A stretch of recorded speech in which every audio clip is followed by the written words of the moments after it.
And as usual, we are late. We're here though. But we're here. As soon as I can push the button, and you know come on, YouTube. I'm sitting here waiting. I believe. Oh, come on, YouTube, There man. We've been going strong. Okay, there it is. I guess I'm still on detention, or whatever YouTube has me in right now. Okay, there we go. And now here would be comments. Boom. Freedom! There we are. Hello, folks. Helena, hello. Greetings. Adamantium, what goes on? Bruv, what it is? We are here. We are here. Sadly, Lady Sphinx will not be able to join us this evening. We may have another guest, though. We'll see how that works out. Hey, Miss Boots. What is goings on? What is goings on? Okay. So I should probably find my notes. But in the meantime, Meeks, how are you? How's your day? I'd be better, you know, if my laptop wasn't an ass. But here we are. Here we are. Here we are. Yeah, technology is not obligated to like us, unfortunately. I had to break out the whiskey because it was a trying day. Spending all day trying to figure out why this Intel driver decided to crap out and no longer work, but it doesn't matter because it's not working. I can't get it to work. She's done. I have to send my laptop in to either be replaced or repaired. I don't know if they can repair it, probably replaced, because at this point, it's the motherboard. It's the Intel drivers that are on there from the thing that's on there on the motherboard. So here we are. Sad. That blows, like, immensely.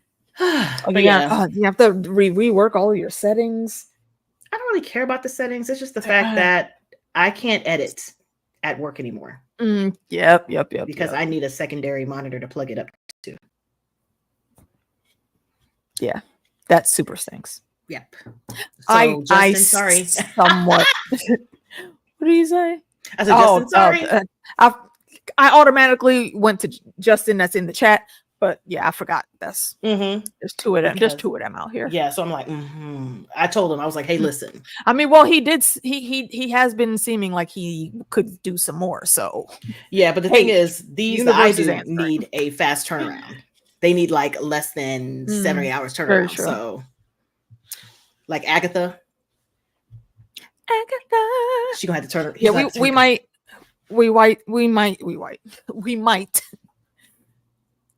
Shut up. Okay, I called myself. I didn't say anything. I'm just looking over here at my stuff. Watch that trailer, because yeah, we searched high and low for a trailer when we talked about Agatha on Saturday, but they heard us. One has shown up though. Yeah, they heard us. They heard us griping. So we may get into that once we get off, and then I gotta go watch Penguin. Oh my gosh, it's so good. Indeed. Emmys. I can smell the Emmys. This is gonna bother me. I hope so. Try to. Okay, I was gonna say that yellow looks a little bit too bright, but it's only in StreamYard. Looks fine on YouTube. All right, cool. So, episode 7. Start with Celebrimbor. He's trying to finish the Rings of Men, and then Stuart Little's like great grand cousin something starts running across the floor and making moves, and for a second Sauron had me fooled in the glamour too. I thought, oh hey, little mouse is trying to tell you something. Some shit's going down. Maybe you want to go investigate towards the window where he keeps looking, maybe. And I was only half right on that, because the mouse is a symbol of something being wrong, but it took a while before they revealed exactly what it was. I have never felt so bad for an elf before. Like, that's why I put that in the description. When I say anything about Celebrimbor, the only thing you'll find look down is eeesh. Just, oh my gosh. Damn, bro. That small little glimpse that he caught of himself where he in the mirror jumped back like, oh shit. And then the little hammer, like it was like a bunch of little things. He just was like, the hammer's missing the jewel. That's kind of weird. Yeah. Why is it missing the jewel? Did I hear something? Nah, I didn't hear anything. And then he turns back dirty and in the mirror. What? he looked, and look, when the reveal happens as to why he looks like that, it's just perfect. I really like how they did that reveal. They did it all practical. Hey, it's so cool. It's so cool the way Mhm. they just shifted the whole lights. It's so cool. Yeah. But my God, sir. Like, come on. How are you missing your internal alarm bells? You're an elf, first and foremost. Y'all are like hypersensitive to spotting bullshit. Like, it's literally in your DNA. I'm still confused, like, how he was able to keep all the shenanigans and tomfooleries from fucking up him in the tower the whole time. That's once I saw what we're gonna get to in the next episode, that is how I was wondering, like, wait, bro, how did you not know something was wrong? Because you can just block the glamour. We just started. You are actually right on time. I can understand him being caught visually in the glamour, but he was walking in places where there were very clearly no room to walk. Maybe I don't know. Just maybe he just thought he had some clumsy feet and he tripped, or maybe something. Sauron was just like, you don't need to go over there. Move all your stuff over here. Just keep your stuff here. Like, he could, he could have put that in the glamour.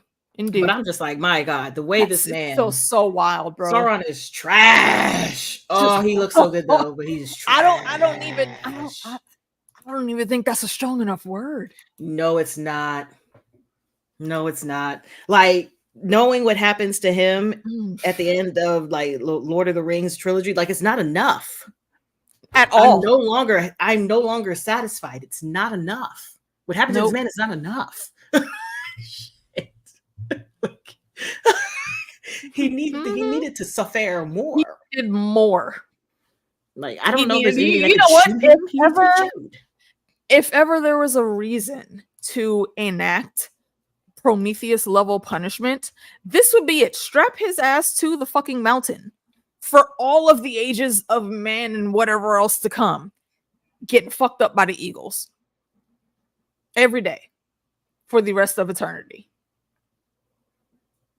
Because holy fuck, the freaking gymnastics this dude has and that's why I called him I didn't put the other quote back up. He's instead of Lord of the Rings, he is the Lord of the Illuminated Gas, because a kid was literally given like a whole masterclass in how to gaslight people. Bruh. Ridiculous. And then he went out there. And there was, oh my gosh, it's Celebrimbor. Okay. And it was like, no, he's so lost in his mission and what he's doing. He told me to take care of everything. No question. And she's just like, yeah, I will help you. And he's like, yeah, you will. You sure will. You sure will. He's like, bitch, of course. Right. And she comes in with the, like hands around his wrist and shit. I'm like, wait, hold. That's what he was like. Yeah. Girl. Yeah. You were literally like the master hand of the greatest freaking blacksmith in the realm. Like, not even just in that city, in the realm, the whole of the universe. And you couldn't see this shit coming, bro? It really was that easy for him to jump in and have you doubt Celebrimbor? Yeesh. That is no problem. Hey, Callie. Clarity. Greek for demon of nature. Okay. I like that. You're not Greek or what? Oh. Did I think you were a woman before? Probably. I thought it was like Callie. Like, maybe. Callie. Okay. But okay. Well, thank you for clearing that up. We will remember now. Noted. That's automatic I'm talking about. You could not be able to anchor him under the sea. Oh, that's even not the sea. You know what? No. Lava. Put him right in the middle of Mordor. Because I thought about that. I'm like, he can fuck with these sea animals. No. Because that big thing in the ocean that was like, yeah, nope. He was like, he doesn't get to call the Watcher to his aid. Yeah, absolutely. He was like, I'm gonna go around him.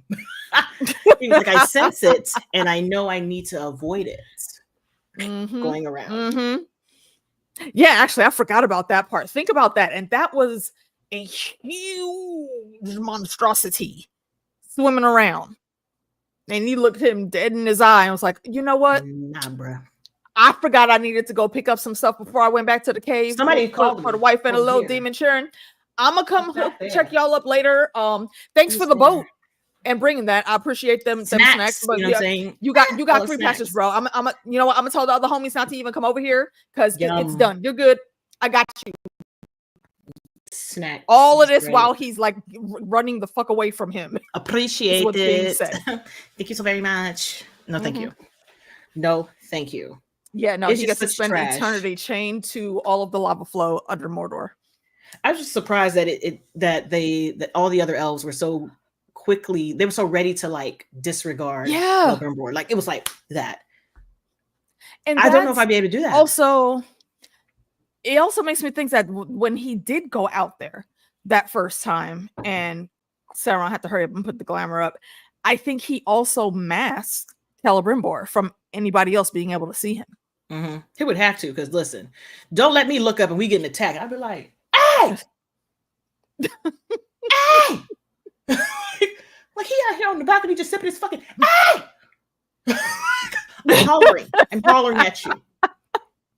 I'm hollering. Like it's very easy to for us, you know, hindsight, to see where they should have been able to tell what was going on. And I don't want to say that it's just hindsight's 2020, but you know that city, bro. You know your people. Exactly. Do you know your leader. Do you even recognize any of these people out here? Hand in hand, and you weren't like, Celebrimbor has never done this before. Something's off. Let me have a conversation with him outside of you. You know what I'm saying? Let me have a conversation that's not included with not Sauron right there. Like, let me talk to him without you being here, or like here. Seriously. Like, nothing? Okay. Like, hey, you know what? We're going to just walk over to this little bridge right here by the gate. Hey, guards, you know what? Why don't y'all hang tight? We're just going to go for a walk. We need to look at some formation of some stones we saw over here by the sand. We'll be right back. Yeah. And especially when they got to the gate, or they brought that body in, and he was like, yeah, don't tell nobody. Bruh. About that. That should have been an immediate red flag. But then again, now that I'm thinking about it, actually, for where what is her name? Merdenia. Where she's concerned, she actually might not really know to look for any cues like that. That's to me, that's enough. Because the whole, okay, to me and you, yes, but she is very clearly not a warrior. That's not even a warrior, but a body rolled up of somebody you knew, and it has something carved on it that you can't read. And somebody else is like, yeah, it just says, where is he? And he knows where it is, yeah. And you're just like, first of all, my question is, who is he? Is it talking about you? Who? Because you're the last person who came in the gates, my guy. Who you talking about? Where's who? Yeah. Who you talking about? She had no questions. She just ate that and was like, none. Okay, you're right. Right. No. Yeah. I think many more questions could have and should have been handled. Right. But yeah, it didn't work out. He was lying. Keeping that on lock. Hilarious. Which is wild as hell. Let's see. They're in the full battle mode with all of the siege, all the siege engines going over there, but it's worth noting, and it is definitely something that would be noticed, that for a second all of the siege engines stopped, and they were like, "Oh my god, a break!" Turn, and they were like, "No, bitch, we have to." Like, you know what? That's just plot B. Like, girl, we got to turn these things. We can't be firing and pause turning for them. A second. Dam the river up, because one, that they're going to be able to set a place for them to cross that river. Hilarious. And then that's going to start flooding that area. I was like, oh, they're trying to hit the bridge so they can't get out. Even smarter. Nope. Let's just stop the water so that we can just run up on these hoes. And run up on them. They did. They did. And we will get more into that after we go visit Moria. Because it turns out Prince has a. What did she Okay, say? Animantium. You're I wonder right. if Shadow of Mordor. Oh, you're gonna catch up. You're gonna Dude, see it. I was sitting here the whole time, like, wait a minute, isn't Celebrimbor the motherfucker that was going around in the game? What was that in his younger years? What's the timeline on Shadow of Mordor? That's a good question. But yeah, I'm almost stream it positive back. I watched JD Sauron. and Fandom play that game. That shit was hilarious when my brother was playing it. I have never like cried so hard at my brother. Why was he getting frustrated? Yeah, because of the it's a certain system they called it. There's a certain word for it, but I'm gonna call it the enemy system, where if you ran up on somebody in battle and they beat you, they gained a level and you got a chance to like go back and fight them again. So my brother kept running into this orc that was beating his ass. And he beat his ass so much that he became like a general. Hide. That he became like a general. He was like, every time he's like, every time I see him, I'm gonna have smoke for him. But I was like, but he keep beating your ass. You keep giving him ranks. Like, sir, you can't fight him anymore. He's outside of your.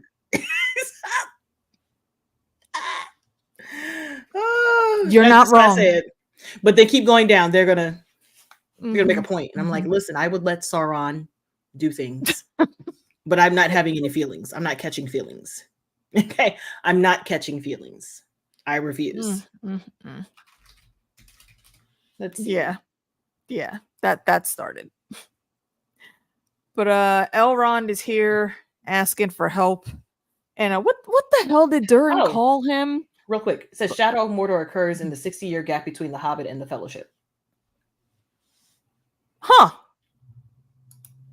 Interesting. I mean, it wouldn't be like there couldn't be another Celebrimbor. All right. Damn, what was the word he used? Didn't he say something like, Lord Elf of the Wavy Locks, or title locks, or title hair, something like that, is what he said. Oh, you're talking about Elrond. Elrond. There has to be a double thing in everyone we watch now. We don't have Aemon to talk about no more. No, we got Elrond. So now it's Elrond. Somebody is gonna make a composition of our stupid fucking nicknames. Listen, they work because that's how I remember his name. Because they love a rolled R. So I'm just gonna be like, I'm doubling it up. Let me double it up one time. But yeah, he shows up, and I'm just so happy because he needed a friend. He really did. Oh my gosh. He was stressed. He was like contemplating fighting his dad. He was like, man, I'm just so stressed out right now. I'm gonna have to run here and fight. He does not want to have to do that. I feel him. I understand. But if my mom or dad or stepmom or stepdad was on the shit that King Durin was on right now, absolutely not. Either the hand would have to everybody go, can catch it, or the finger would have to go. And a lot of people, and I would have to get the finger before y'all can stop me. Something, because this ring got to go. We got to throw this bitch. One of the two. Yep. We can't. I can't. Yep. We can't take it. But luckily, I mean, Elrond with the do-rag master of ways. Tell me that y'all remember because you remember what what the hell is his damn name? Osborn in the comics. What his hair looked like. For those of you that don't know that reference, basically he was the only like white dude in the comics walking around with full waves, bussing, clean, fresh every time. As he should. Which was just hilarious, and I loved it. As he should. But this is a quick exchange. It's just so Elrond can call for aid. Asking for help. Like, all right, we got you. And he had every intention of doing that, but it didn't work out that way. We can go to the specifics later. I'm looking at what's next. Scene. Oh, we go back. Yeah. This is Celebrimbor's episode. This is him. The mithril, though. The mithril. Once this glamour is broken, and I will give him a little bit of credit. He did really start honing in and focusing the shit, and I didn't even notice it until he pointed out what it was specifically. about the mouse. I thought the mouse was trying to give him a message. I mean, technically he was, but it wasn't intentional. Yeah, It was like, just that the image was on repeat. Loopy loop. Yep. Hit him Like with that speed. Right, that's exactly what I was about to say. Hit him with that speed. That is exactly what I was about to say. Yep. And for anyone that doesn't remember that movie or is too young to know it, basically a hostage situation happened on a moving bus. If they stopped the bus, everything would explode and people would die. So they put the security video on a loop. And that's how they were able to fool the people to sneak them off the bus while in transit, which is a risky, ballsy as fucking move. I mean, it worked. And the shit worked. Yeah, absolutely. Celebrimbor, he put that line was baby. What's that called? That was baby John Wick. What line? What's it? No, he put the line on the candle so he could see if it was actually going down. Yeah. And I didn't understand why he did that when he did it, but as soon as he said, it's not moving. See, the funny thing about the time of day is, and then once he picked up the thing, I said, "Oh, you clever bastard," which was a very clever way to make that reveal. But again, just a little bit too late. And for real, Celebrimbor, I feel like that should have been the moment that you just busted out, and then you would have seen the shit. There wouldn't have been enough time for him to put the glamour back up. Yeah, but he didn't put the glamour. Like at this point, he was like, "What are you talking about? You're crazy, bitch! I just need you to do what I told you to do." I was like, "God damn!" And then he let him go outside. Oh, he was like, "You want to sit here and fucking play games? We don't have time for this. I need you to finish these fucking rings now. Okay, people are at the door." He's like, "What do you mean people are at the door? Look outside." Look outside. No, he didn't tell him to look outside. That happened on accident. I know he went outside, but he was like, "Wait." He threw the freaking hammer because Sauron was trying to curb him again, and he was like, no, hello, bitch, I am speaking." And here goes the hammer. Boom, shatters the glass, and all of the noise of people running scared finally comes in, and he immediately then rushes outside. And he drops it. At this point, he's like 2 tears in a bucket. All of the distressing, all of the city is already half burnt to ash. What isn't already ash is on fire as we speak. Everybody is running, people are screaming, and when he comes out, you see how disheveled he is. Oh my god. Yeah. He is in complete and utter disbelief. Scary. It's like he goes from looking completely healthy and almost with a little pep in his step as he's finally able to, let the work flow and the craft and take over.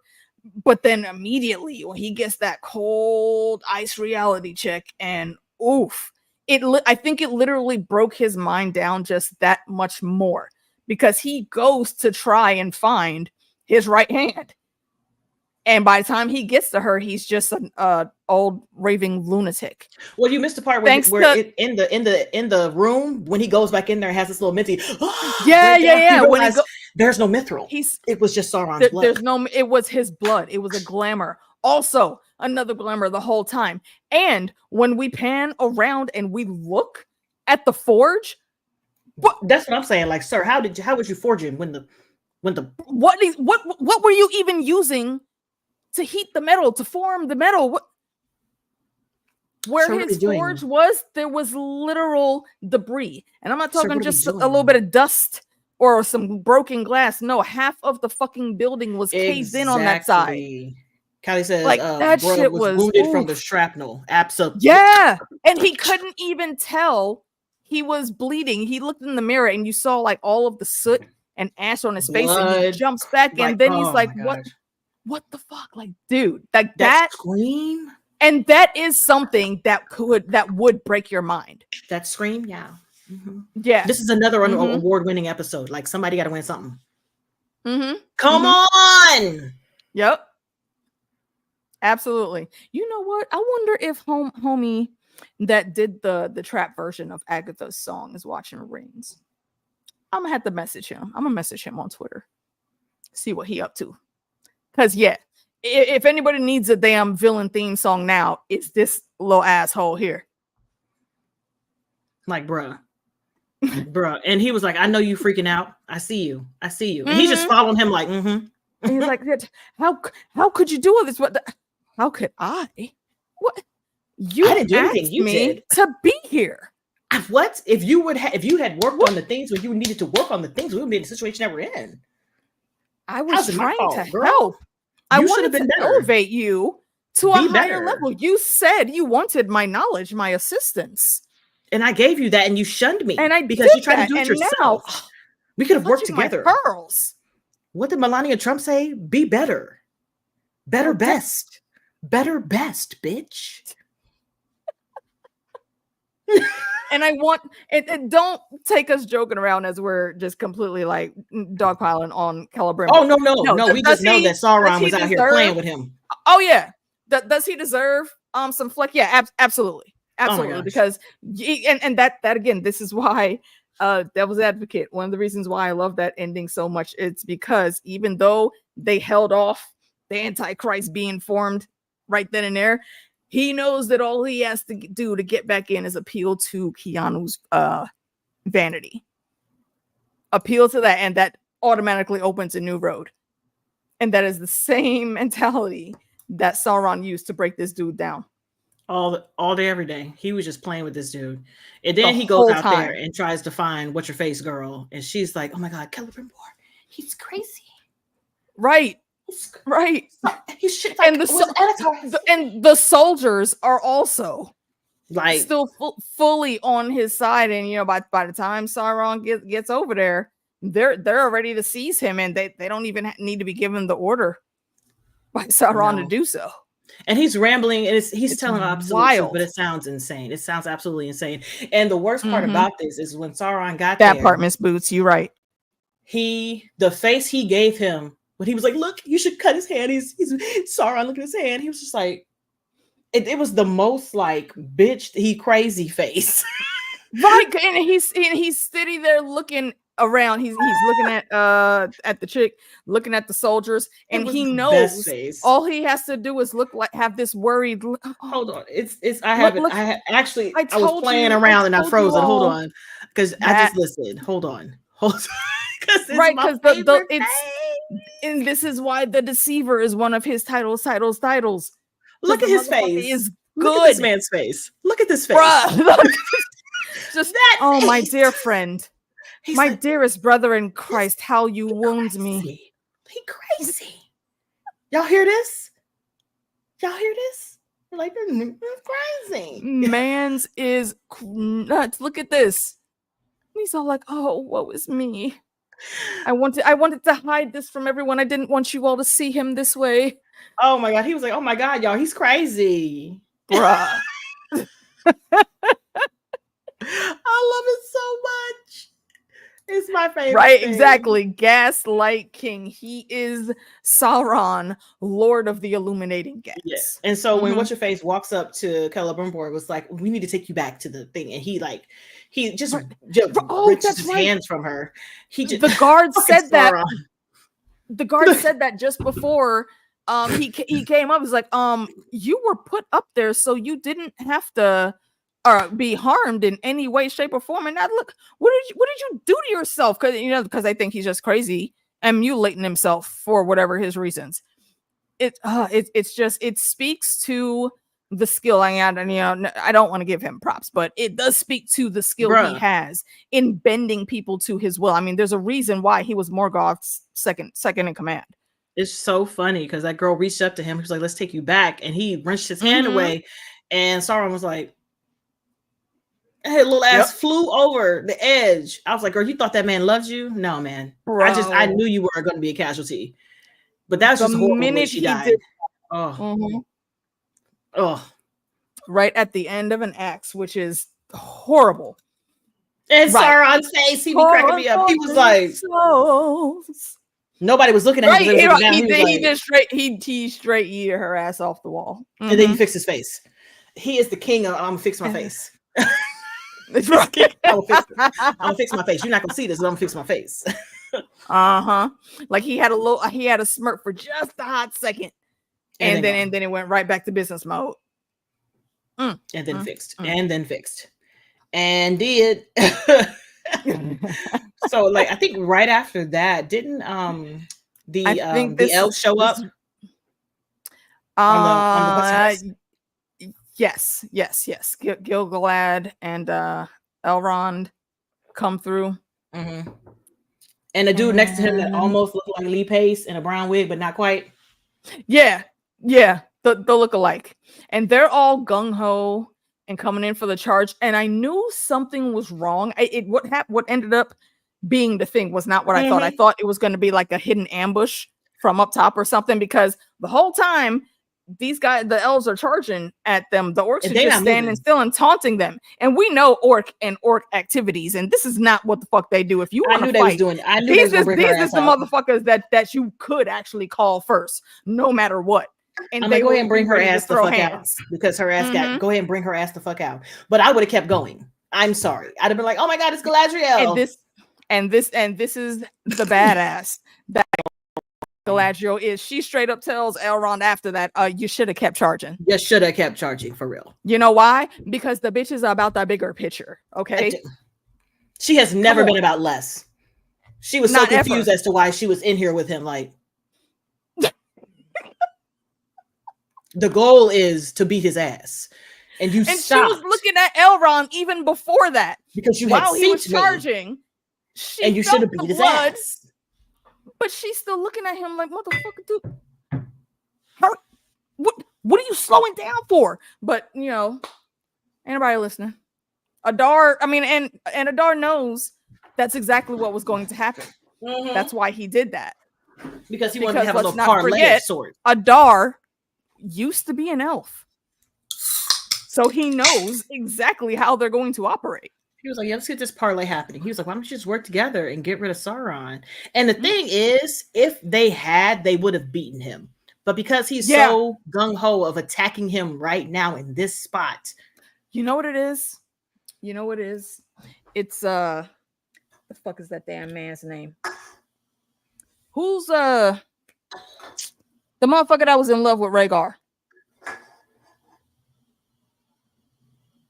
That's supposedly with young Griff right now. Connington? Is that his name?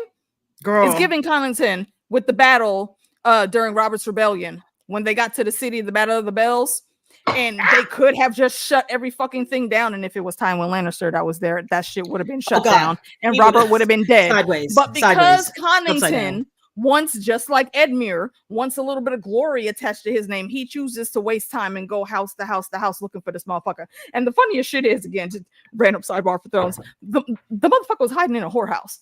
He wasn't even hiding. He was just in there doing what Bobby B do. I'm busy. Busy. Like, oh my god, it's such a good thing that you decided to hide in there. You're right. It was an amazing plan to hide in there. Oh, man. Yeah. And it's that same type of fucking energy that is being given off here. Yeah, and so it's just really funny how he stood in his own way, and how if Adar would have listened to Galadriel and backed off, and then reconvened someplace else and attacked elsewhere, they would have won. But here we are. You're arguing with the elves, and you're attacking the elves, and now the elves got to attack you for attacking the elves, and Sauron's in the corner like. As you should. Because literally everything that he was planning was coming to fruition. Yep. She straight up read the book to you before you even had to open it in the first place. And you're like, bitch, I don't read. He doesn't have an army. I don't read. He needs one, and he's making the circumstances known so you can bring yours here. Do you really think he's going to let you live? Child, I can't. And Elrond was like, well, listen, we're not working together. What you gonna do about it? And he was like, well, we have her. I see that. And let me just, say bye. Yeah, you're right. Because he's asking, because the main thing, it's not even the partnership that he's looking for right here. He wants Nenya. He wants the and ring. He knows that Galadriel gave Nenya to someone, and I think he guessed and gambled right. It was Elrond, and Elrond was like, "Well, I don't have it here. Like, why the fuck would I bring it back here?" Yeah, she gave it to me, but what? Why the fuck would I have it here with you? Why would it be on my battle right now? I'm about to go into battle, bro. What? Did you notice the war that's going down? Did you see how we are about to have to go kill your people? I can't put my glove on if I got the ring. Like, what you mean, bro? I need to keep a sure grip on my sword. Like, it doesn't make any sense. I can't do that if I got some slippery metal on my finger. That's dumb. That's stupid. And so he was like, you know what? Since we about to be out here fighting, let me go ahead and say goodbye to Galadriel. I watched so many reactions, and so many people didn't see him. Like, he blatantly took the fucking thing off. It was sitting here like this, and he was like, yeah. I don't understand how you missed that. I do not as soon as I saw him pick that thing up, I said, oh no, he's about to give her the weapon and get out. He don't need to save her because he's about to let her save herself. Exactly. Like, here, take this. It was the real dumb thing there though is his I guess who would be his hand tells Adar that, oh yeah, he's already been searched. We got it, chief. Let him go say his goodbye, then we can get back over here to kicking these assholes out of this fucking stupid ass city with Sauron's bitch ass. We killed him already before. I don't know why the fuck he keep coming back. And they don't frisk him again, which is just fucking stupid. It's fucking Elrond, bruh. You don't let this motherfucker on the battlefield without thinking that your life is in danger. You might. But even then, like, the kiss, and he does it pretty slick. From all perspectives is weird. Like, she didn't talk about missing Elrond, having to get back to Elrond. Like, I need none of that. So you just let that happen. I'd have been like, what the fuck is you kissing this bitch? What Adar? But we'll see. But Adar wouldn't know exactly what their relationship is, though, and that's why it works, because he needed that distraction because they. But I'm looking you up and down hard, and it was very obvious. What I mean, it was like the hands. It was like. You're using logic like trying to pass it. Use logic. He is not thinking about nosy. Literally, I'm just being nosy. I'm looking at the whole thing. Like, why is your hands doing that? I wouldn't have been nosy. You know where I would have been? While them two is sitting there kissing, I guarantee you I'm standing right there, right next to them. Just inches away, just looking back and forth. Being weird. And how they didn't notice the hand movement, right? Because it doesn't seem like that he did that slick enough. I guess maybe that they made the kiss look passionate enough to where they were all like, "Oh, listen, she right?" Because Galadriel was like, right. Yeah, she was looking like. I mean, okay, I'm gonna go with this, bruh. I'm not gonna say nothing, but because let's keep in mind. Do remember, him and Galadriel are family. Technically, right now, they're not family. They're very close friends. But in the by like blood relation, I'm almost positive that Celebrimbor is. I feel like they're greats. Is it great? Is it I think I read like great because they live forever. Yeah, it's in the greats. But I feel like she ends up marrying. It's getting Zizma. What is like one of his grandkids? Maybe it's some type of thing like that, but she's his mother-in-law. Basically, that's how it's going to end up happening. The guy that we see her with in Lothlorien, that's dude comes from Elrond, son-in-law. Yes, yeah, I did remember that right. Mm-hmm. That's his mother-in-law. I'm just like, okay, but after that, he was like, I'm gonna go off fight. I'm just like, okay, all right, sir, you're not paying attention, ass, but okay. I mean. Granted, I was thinking even if she got out, she's still surrounded by orcs. Like, ma'am, you have white hair and you pretty and you light. Like, all these orcs is dark and they're orky. Which is why she knew. That's why she knew she needed to cloak up. And that's not enough, because I'd be like, what's that white thing poking out of this cloak? They're not that smart though. Like that. I mean, had it been a bunch of Adar clones there, there would not have been any. No, I think they saw her, and I think they knew that, and I think they just let her. They just followed her through. They were just like, "What is she gonna do?" Yeah, I think they just followed her ass through, because there's no way, because she wasn't even covering herself up enough. Hold on, let me get a napkin real quick. Chat room. This is how her hood was. Her hood was like. I'm like, girl, if you don't take the hood and put the chat room, where y'all stand on that? I need you to do this, because they let her walk all the way out, and it was like, grab this thing, and then eventually she got to the end, and they was like, oh, look at you with your pretty hair. Yeah, I think there were. I will say that when she first started going through, it looked like she was walking through the trenches. Mm-hmm. There was one or two of them standing there that looked like they had sent something off, but then because not Lemon Pledge, and they started fighting, so it was distracted. Who the hell talking about lemon pledge. Where we at? Get the hair back better. Yeah, she did. She needed a better cloak. I do agree. She needed to tuck it behind her ears. He's missing. He may return. Who died? Our Avita. Sorry. Now I want to watch Friends. Why? Don't put fucking. See again, y'all. This is why we're friends.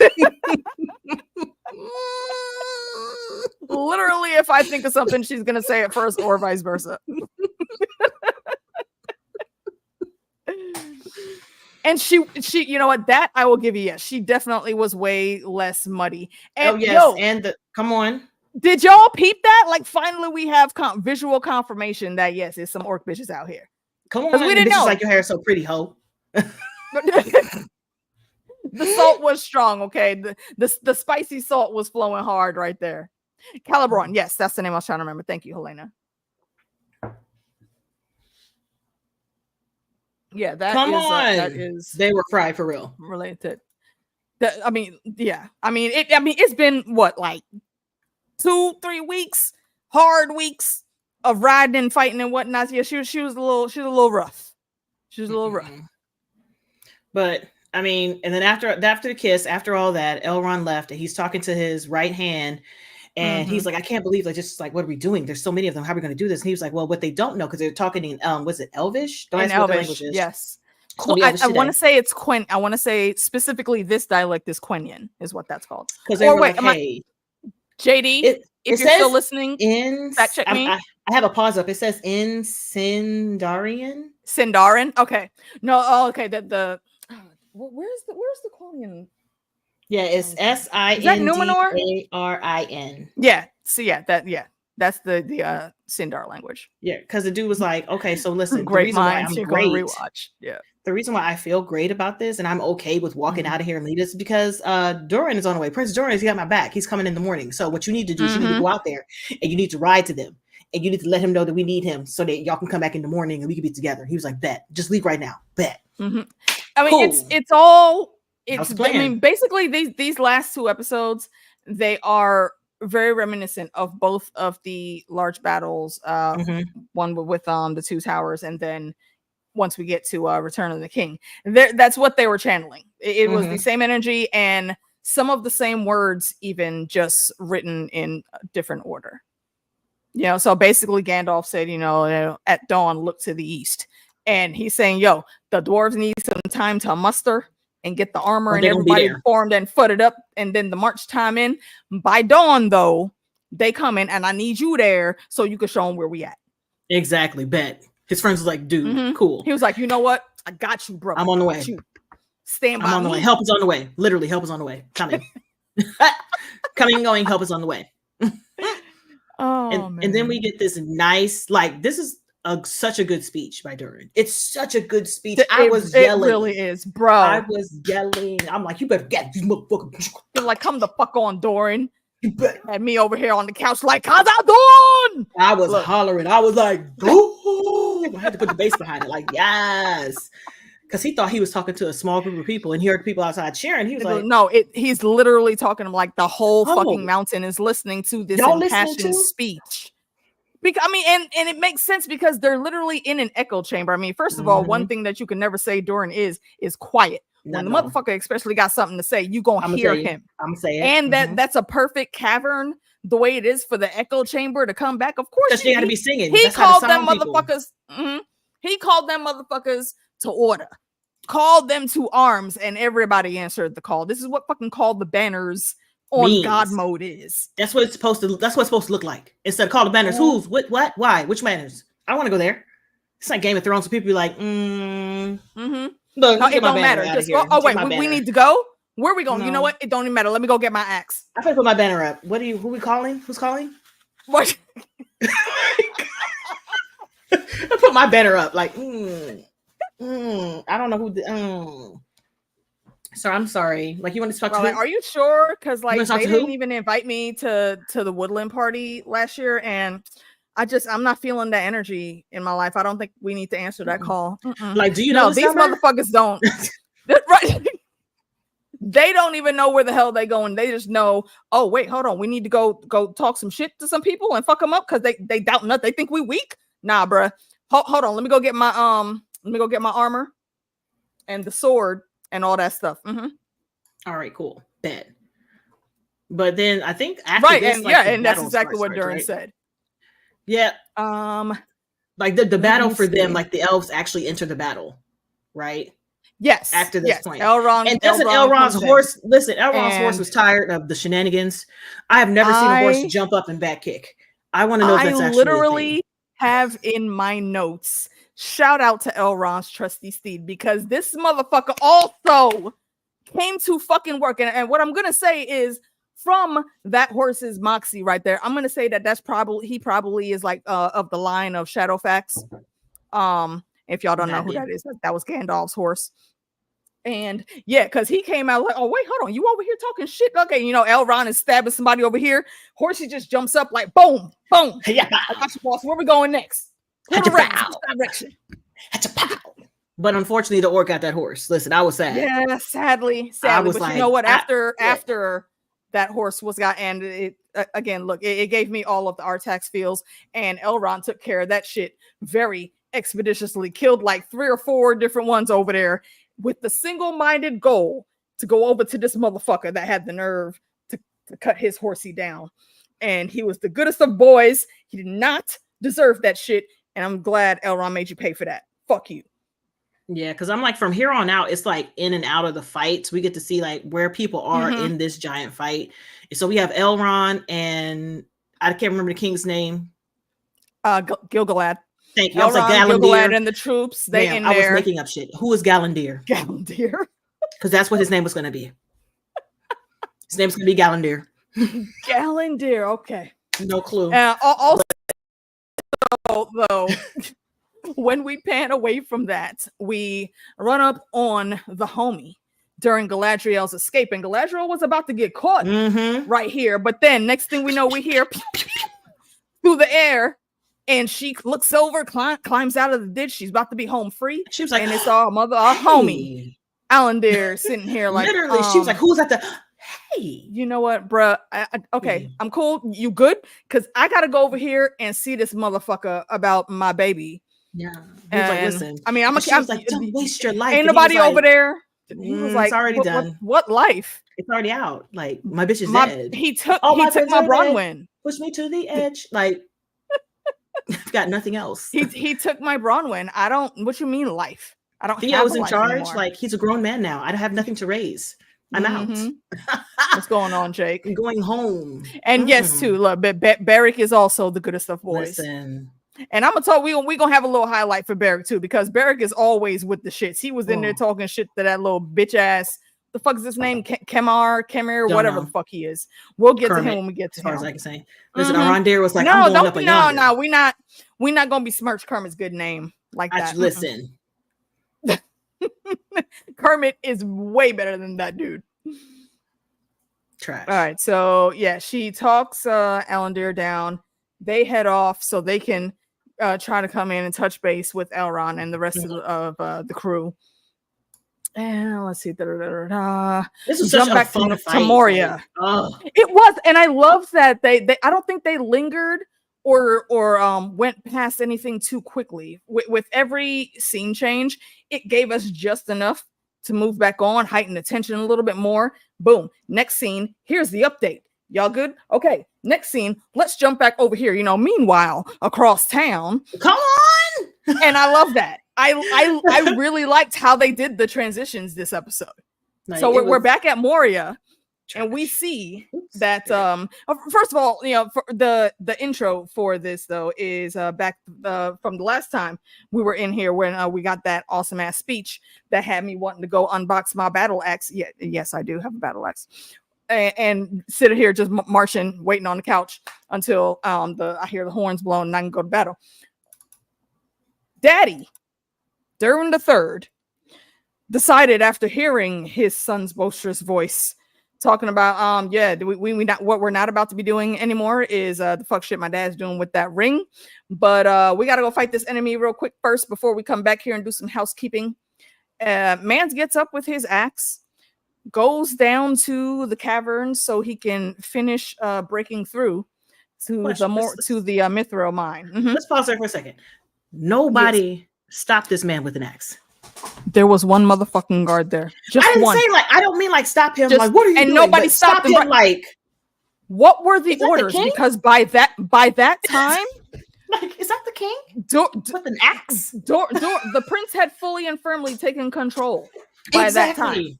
I'd have been like, but also, you know your dad ain't no slouch out here, bruh. Why did you only have this? This is very Crispy Cole energy, and I don't like it.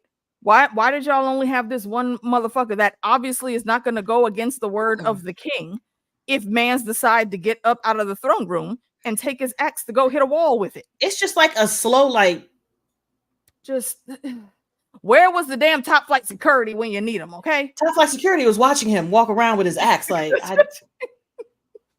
Y'all see didn't even try to go and send a message. Did not send one little rock raven. I don't know how they pass messages in Moria. The king got an axe. And what did he do with this axe? Because the king is so fucking lost in the shadow of the ring that he goes and we've had a lot of the hands for our leaders come through in this episode and in next episode. I think a lot of them are very prominent. Narvi, who we met earlier in the season and in all of the episodes, he's the the what would the bird Dwelver? Is that what they said they called him? But the guy Delver?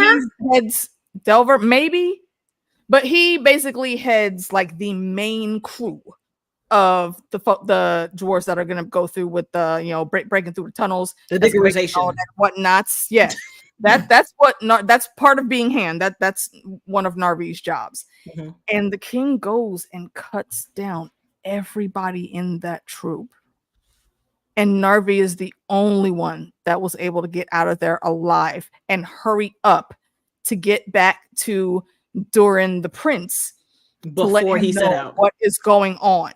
And it's worth noting also to Narvi's credit that even before this, once they got that last order from fucking dwarf Ares in there going fucking crazy on that damn throne, he goes to Durin like, yo, my prince, I see the fuck shit now. I'm sorry I didn't listen to you the first time, but we are with you. Okay, look, tell us what the fuck we need to do right now because that motherfucker is tripping.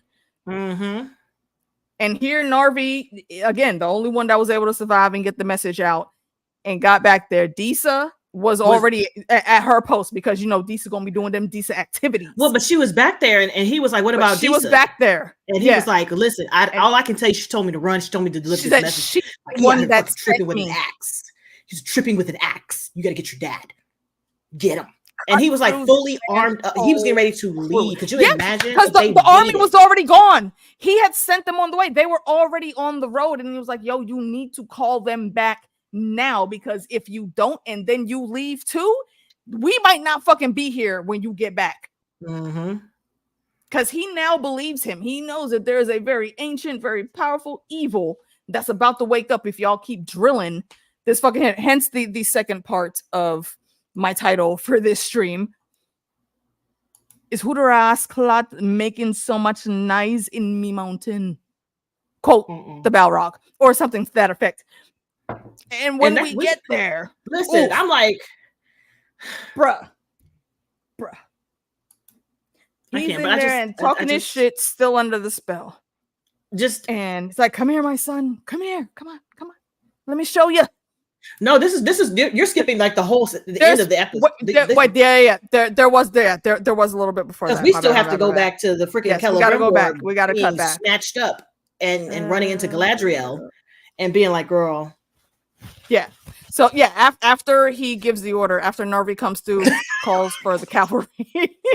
Like, here, girl, you'll take these rings. I ain't got nothing left. Yeah, this napkin is going to be everything. It's the flags, it's the rings, it's everything. The axe, everything. Sauron and his punk ass is lamenting, and again, this is where he gets the title of Lord of the Illuminating Gas Bruh. He's looking at Celebrimbor as he's torturing this I'm tired man. of him. It's like, look what you made me do to you. Bro, like, listen, if you just could have gone faster, like, I'm just saying, like, you had the opportunity, we had the forge, we had all the stuff, but you was just hesitating and shit. And now I'm sitting here looking at you looking at me, and I'm like, you're dirty. Ragged. Baby, you were on your way to Tired. legendary. What now I have to sit here and hurt you because you won't tell me where my rings are. No, you're still make me do this. This is even before did they you talk got about the the rings. rings in this one? No, the rings are in the that's the next episode. We haven't even gotten there yet. Like Galadriel hasn't even shown up yet. If you're talking about, because he's sitting there talking about, let me say something. Like, I just learned how to deal with people from how Morgoth dealt with me. And I was like, it was just so harsh. And he was like, so you're going to do this to somebody else? Like, what do you mean? You're doing the same thing. Like, again, I'm getting results. The mental gymnastics. He's like, I'm getting results. He's like, you're not getting the results that you need because I'm over here like, look at everybody. You're destroying everything. So even after you get these rings, what's the plan? He was like, to make everything better. He was like, how? Right. Because I'm in charge. Heal everything. What do you mean? It's me. Everyone will. You know what it is? He has bison energy right here. Y'all remember Street Fighter? Yeah. That ridiculous cheesy movie. Not you. I know you do. I'm talking to the chat. That cheesy, ridiculously awesome movie starring Raul Julia, may he rest in peace, and Jean-Claude Van Damme. Oh wait, and the Cavalry was in that. What is her name? Agents of S.H.I.E.L.D. Agent May. Oh, Ming-Na. Chen. Oh, I'm like, Chen. No. That's somebody else. No, actually, I think that is part. I think it's like Ming-Na Wen or something like that. But she goes in Hollywood. It's Ming-Na. Yeah. And I called her the Cavalry because it's Agents of S.H.I.E.L.D. reference. For you nerds that never watched that show, go watch it. It was actually pretty good. Bruh. I just feel so bad because I can't remember why. Yes, Chun-Li. I can't remember why Sauron left him alone after being like, you gonna do what I tell you to do, and he just left because he tried to destroy the rings. He tried to throw them in the fire. He tried to burn them. And he was like, well, shit, bitch, I can't do anything. He did. Because they're made of his blood. And so those rings are just like the One Ring. Yeah. Yep. He packs them up and he leaves and he runs into the guard who was trying to take him back. And Galadriel was like, what's wrong with you? Like, hey, excuse me. And all of a sudden, do you not know who the fuck that is? He's like, oh, he's not the Lord anymore. No. Yes, he is. Yes, he is. Again, kudos to Galadriel because she was able to get their ass all the way back together. But this is when he resigns himself. He knows. Yeah. He's like, at this point, he's like, no, we're gonna take these rings. You got to take these. I can't leave. I made this city. I made the city. This was my home, my people. I cannot. And also, it is the better choice to give them to Galadriel because, again, Celebrimbor, I mean, I guess outside of the video game world, he's not a warrior. At least that's not what I get. Maybe in the years that he had before this, he might have been. But right now, no, he's a blacksmith and the lord of this town. Yeah, so I'm him out there fighting and carrying the rings, not a good idea. No, that's it. So he passed some rings on and went back up into the tower. And I don't know what those guys thought they were going to do to Sauron, but... That's fair, Jake. Listen, I don't know what they tried.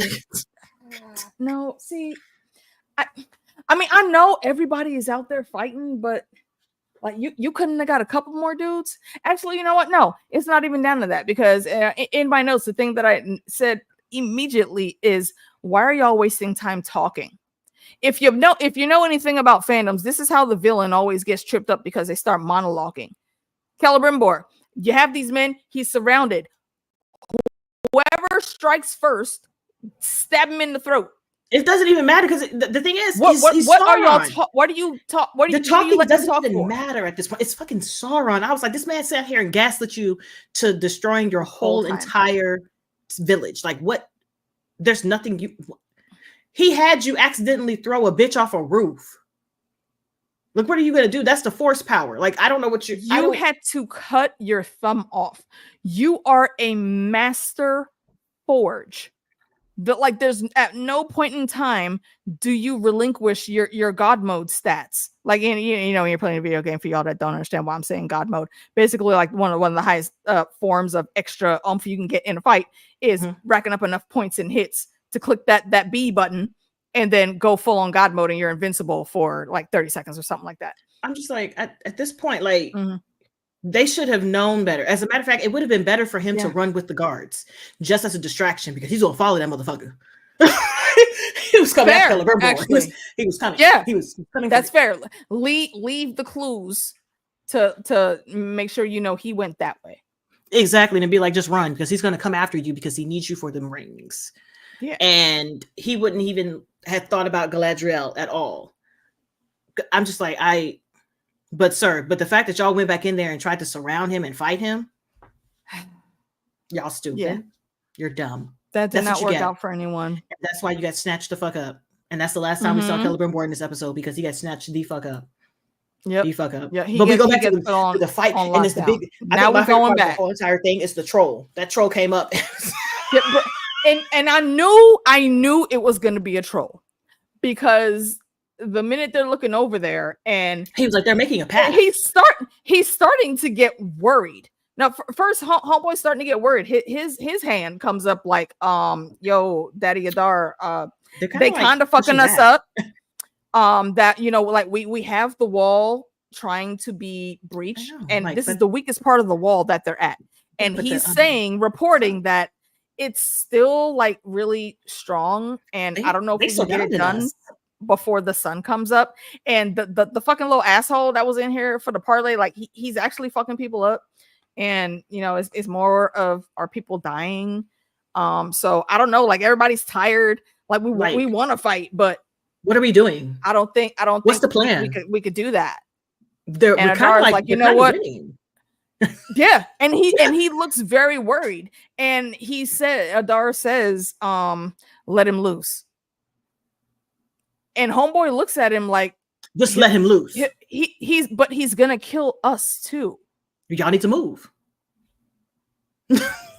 and that right there is what sealed Adar's fate. He's like, but y'all just need to move out of the way. Dude told him, it's like, yo, you told us that we wouldn't have to fight and do all this extracurricular shit and die all the time needlessly. But now you're throwing their lives away. Basically. Listen, and when that troll come out,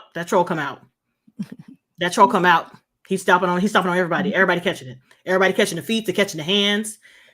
They're doing all types of stuff. I'm like, well, y'all need to move. He told you.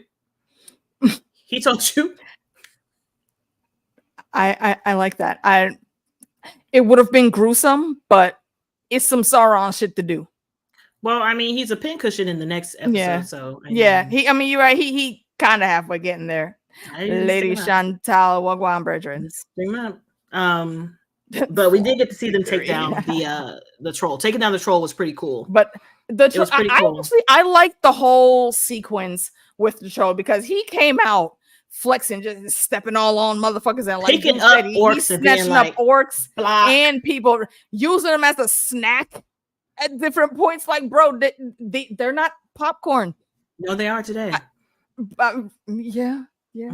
They were. He turned them into a snack, and not the type of snacks that anybody would want to be. Jalapeno poppers. He was like, pow, pow. He was like, tossing. Yeah. And toss. And he very quickly becomes a problem, because he is very much clearing a path, and this is where the tides are turned, or start to turn a little bit. Because he just starts clearing. Oh god, it's so bad.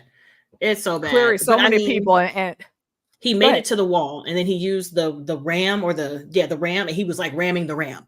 He was like, let me just He got one good one in, and he was about to go for another one. But then this motherfucker Elrond comes through. And we already know that Elrond can get down with the sword. And I can't remember who it was that said it. I think it might have been Adar when they were in the parlay. And Adar's looking at him like, are you actually like out here trying to be in the fight? swinging a sword? I've not heard any stories of you. And Elrond low key pulls a Ned Stark. He looks at him like, you don't know what I could do with some iron. And if you don't remember the Ned Stark reference, it's when he was talking to it's a B-Day dinner? Baelish. Well, happy birthday. Whose birthday is it? Hey, go ahead, Banty. Happy name day. Thank you for spending some time with us. We appreciate that. Actually, you know what? You can't see it, but I'm having a drink for you. Toast. Cheers. Oh, I was just pouring extra because it's me. It's me, Mario. I think it was Baelish that Ned was talking to when he said that, it was Jamie.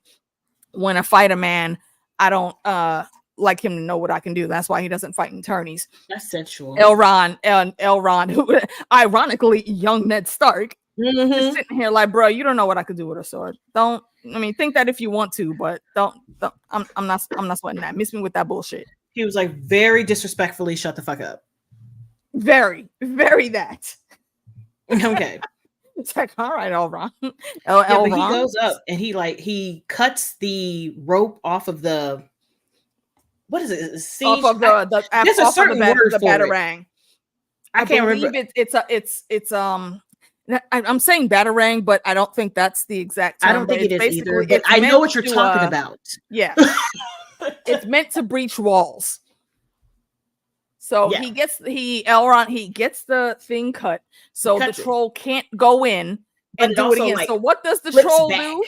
It flips back and it busts him in the side. He's like, ow! Mm-hmm. And then Elrond comes through with the double tap, and he's like, "Oh wait, you motherfucker!" And he picks up the fucking thing and chucks it towards Elrond, and he barely gets out the way. And he does manage to bleed him a few times, but then the troll got one good kick to the gut and Elrond was out for a couple seconds. And then it looked like it hurt. Glandion. I didn't see his name was never gonna be Gilgalad. Same thing. Galandir. Galanon. Who the fuck is Galandir? I listen.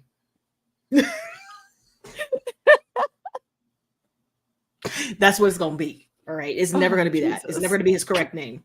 But he comes through and he like hooks the guy's foot or the troll's foot, and knocks him down, and then they all jump his ass. Him. He dead, dude, as he should be. He laughs on the way down. That's fucking. He laughs. And again, chortles. Don't fight nobody that laughs while they're fighting. They got lucky taking that motherfucker down right there. Laughs while he's dying. He's like, ah. And he laughs like, oh shit! Wait! So little fucking elves is the ones that got me. Ain't that a bitch? He's literally what's homeboy's name from Watchmen, the comedian? Oh yeah, he's very comedian energy right now, bruh. Trash. And then he finally dies, and you're like, yes, yeah, but no, because the shit is not over. And then it starts to get lighter. And they're fighting, and they're like, "Oh my god!" And he's like, "Look to the east," and everybody looks to the east for the dwarves. And there is I think there's a little something before that. Isn't there an archer that comes into play? Yeah, that bullshit ass that later. Stupid ass fucking archer. No, that is so dumb. I hate that. That is the stupidest thing. They're like, "Yeah, we got to protect her so she can do the thing," and they ran off and left her. How all of them run off and she wasn't there. I threw my mic on the ground. I was looking at that the whole time, like, wait a minute, y'all was just together. Then all of a sudden, Elrond is telling her to take the shot, and we look around. The other dude is still with him, and she's all the way back there with 3 arrows in her already.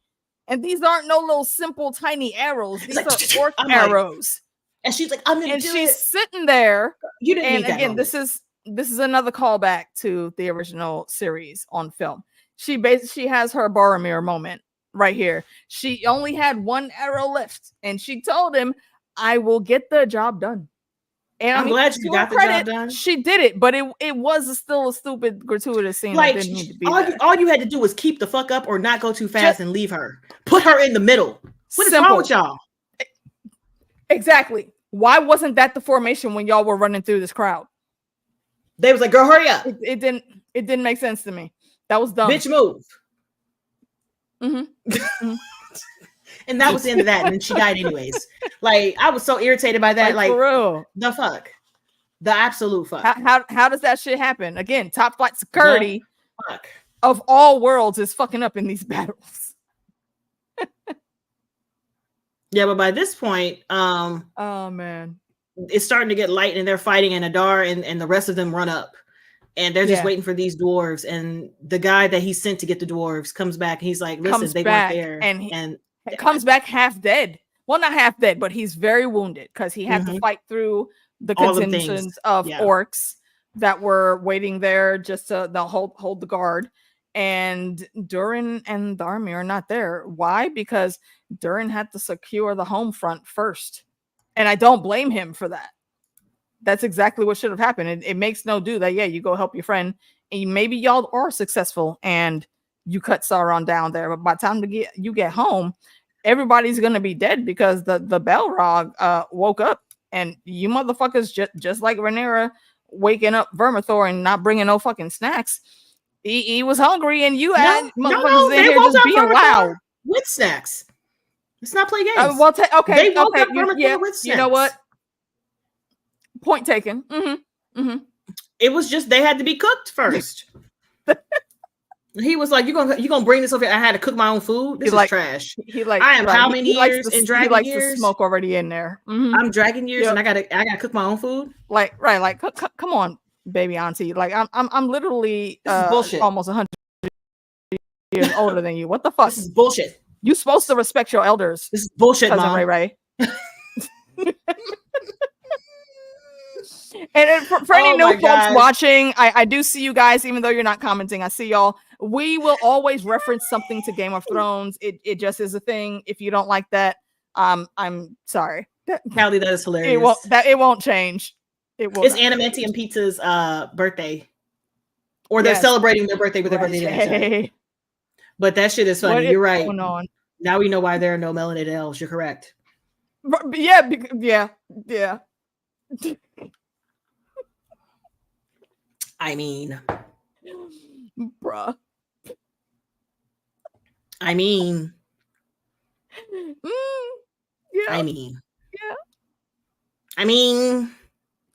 just because I like the motherfucker don't mean we can't have beef. Okay, let's not forget Mr. Anderson. Hey, y'all. All right. And again, I will reference that meme. Do you know how the Marvel MCU villains came to be?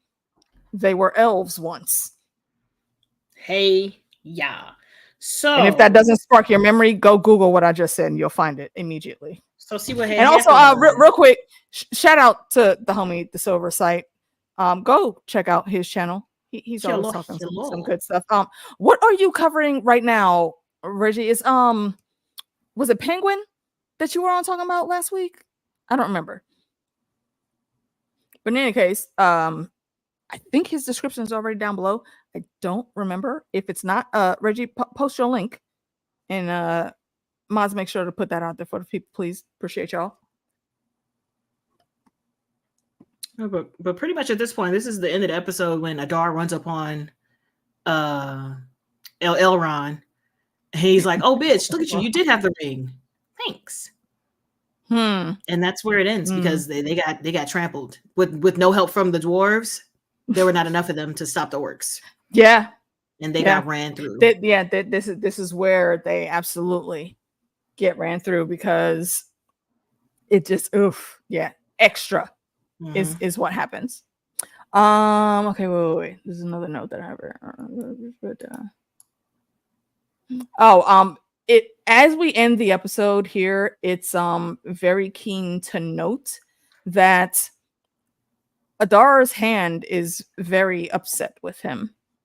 And there is one small final scene with them, and that will 100% be bearing fruit in the next step because they don't want to be out here just dying. So we go to I did one of the notes I put down is Arendir taps into his inner Legolas God mode skills because he's the final one that comes in and helps take the troll down. But listen, it doesn't matter because he tried to run up on Adar and Adar was like, "Sit down." Yep, quickly. And that's because You really should Move. not try to go in fighting a motherfucker. One, when your emotions are compromised, and two, when there's so much other important shit going down Move. that you need to not be selfish in this fight. Yeah, he just And showed I you like away. Arndare. Don't take that the wrong way. I love that like man. that dude. Oh God, I love when However, you gotta talk to me in Spanish, Zeddy. Right. and y'all know I love a good accent. I love a good accent, no matter what. But yeah, now is not the time and place, bro. There's bigger things to do. He learned that when he got smacked down. He was like, ow. Quickly learned that. He didn't expect that. Ow. He didn't expect that. It's almost like when what the fuck is a boy's son name? Bolg in Lake Town, when him and Legolas was fighting and he popped Legolas in the mouth one good time and was able to get away and skedaddle on his horse. And Legolas was gonna chase him, but then he stops and he puts his hand up to his lip and he's bleeding. And I guarantee you, the look that came on his face, I don't think that man has seen his own blood in probably about 4 centuries. You made me bleed my own blood. And he immediately jumps in his horse and goes, "Oh no, this will not. You about to die today." Me bleed my own blood. Yeah, you made me bleed my own blood.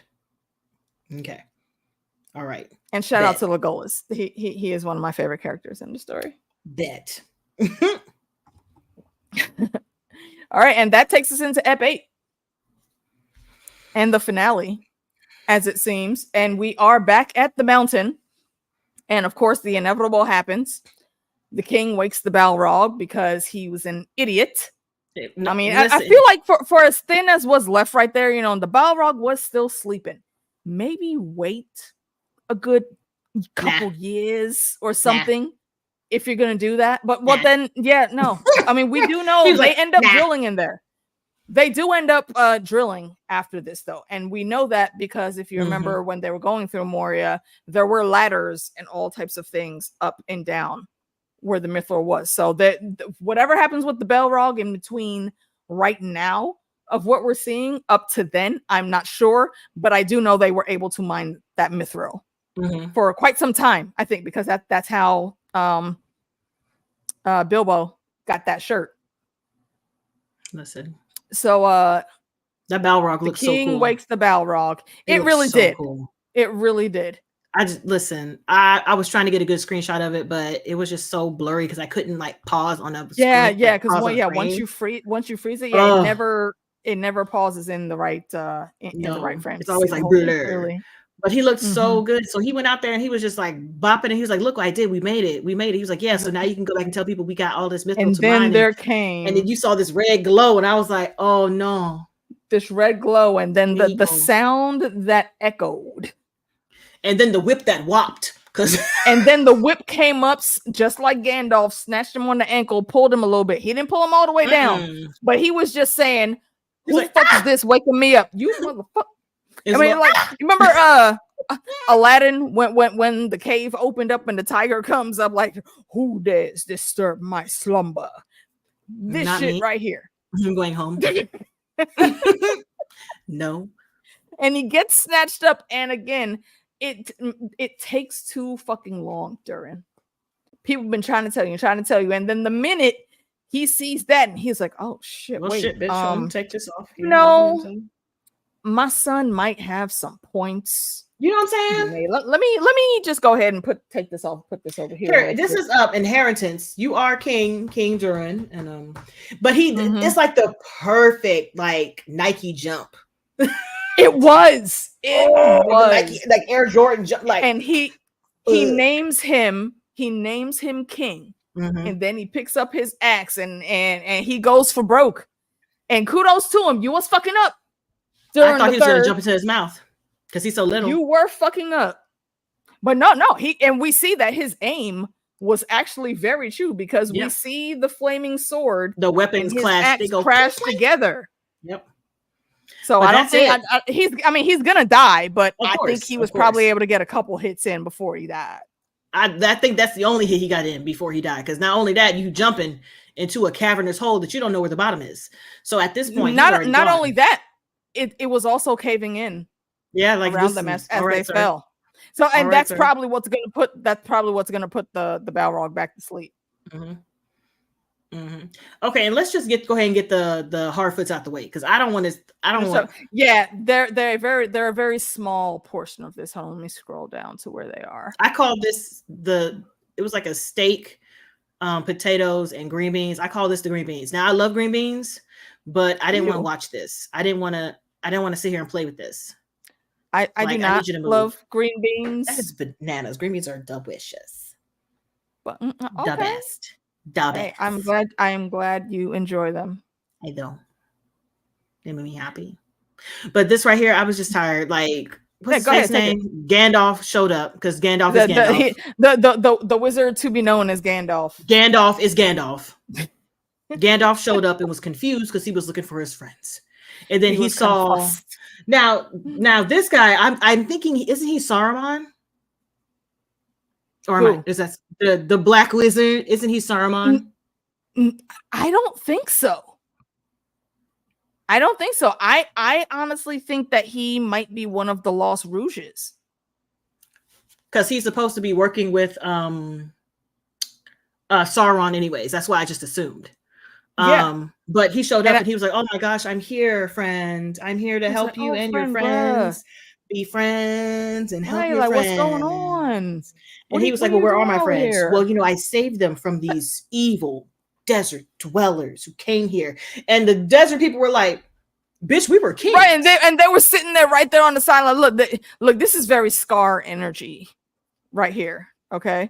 This is Scar when he's talking all that bullshit, trying to blame everything on the hyenas, and the Dark Wizard is here. Let's just call him Mance. Okay, that's his name. Listen, Mance Wizard is over here.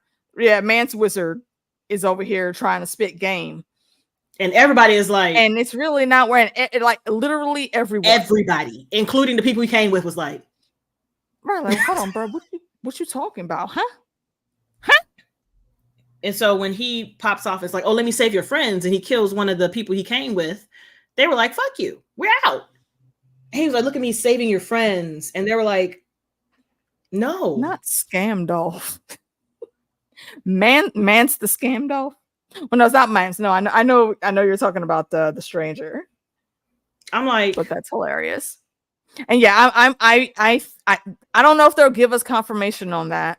But I'm assuming that he is one of the lost Rouge wizards. And like when Gandalf was talking about the two Rouges, this I think is one of the blue wizards that got seduced and roped in by Sauron. We'll see if they ever confirm that though.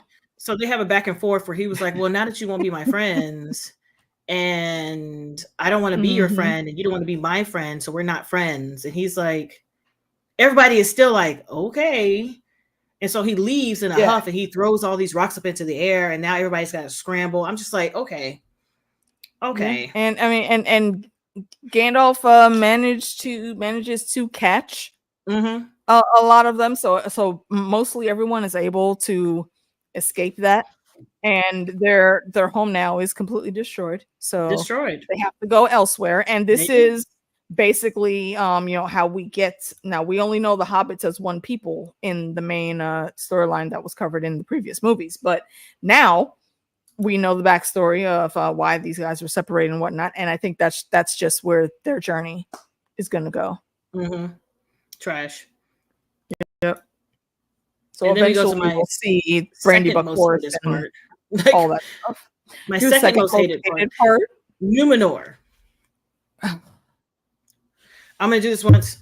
Throw my mic. Throw my fucking mic.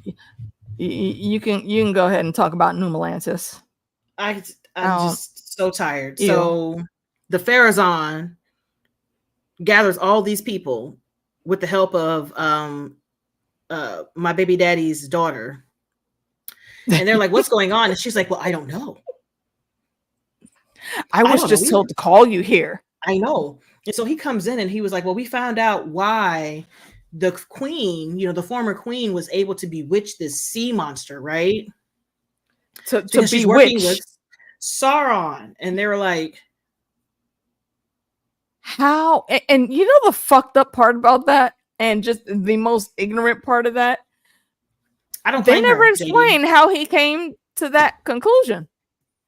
Like he said, he just needed something. She's very clearly in league with Sauron. Okay, I think that he is just the only needed reason something. she could do that. But the something didn't make sense. It if didn't you're have to supposed make to be sense. this real great villain and or whatever the fuck you're trying to perpetrate yourself as, you don't come out with some bullshit flimsy shit like this. So No, it doesn't matter because she's he's in charge. supposedly. But no, and I'm moving past that. But because he says that she's enthralled with Sauron, then they have to take the faithful, who they're called the faithful because they like to stick to being friends with the elves. Because of that, the faithful have to go. Everybody. What do the elves have to do with Sauron? It don't matter. It don't matter, AK. Like, no one. The bananas are $5, AK. Like, okay, we're running out of gas, AK. All right, my light bill is $50 higher than it was, AK. It doesn't matter. Which is exactly why. Like, I don't get it. Like, I prefer paper towels over these little square napkins, AK.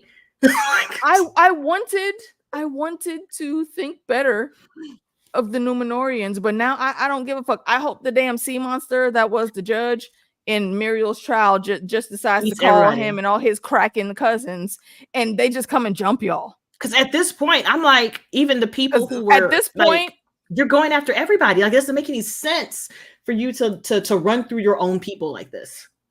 Right now, they are the people, the small folk of King's Landing, bruh. And y'all are on some bullshit, and I don't care if you die right now. They're all dying, and then of course, old girl is like, "Oh my gosh, I have to go get somebody dad because he's putting everybody to death anyways." Right? You are for all of this fuck shit. You're helping them actively until it gets to the point where you know, okay, if they snatch my dad, they're gonna kill him.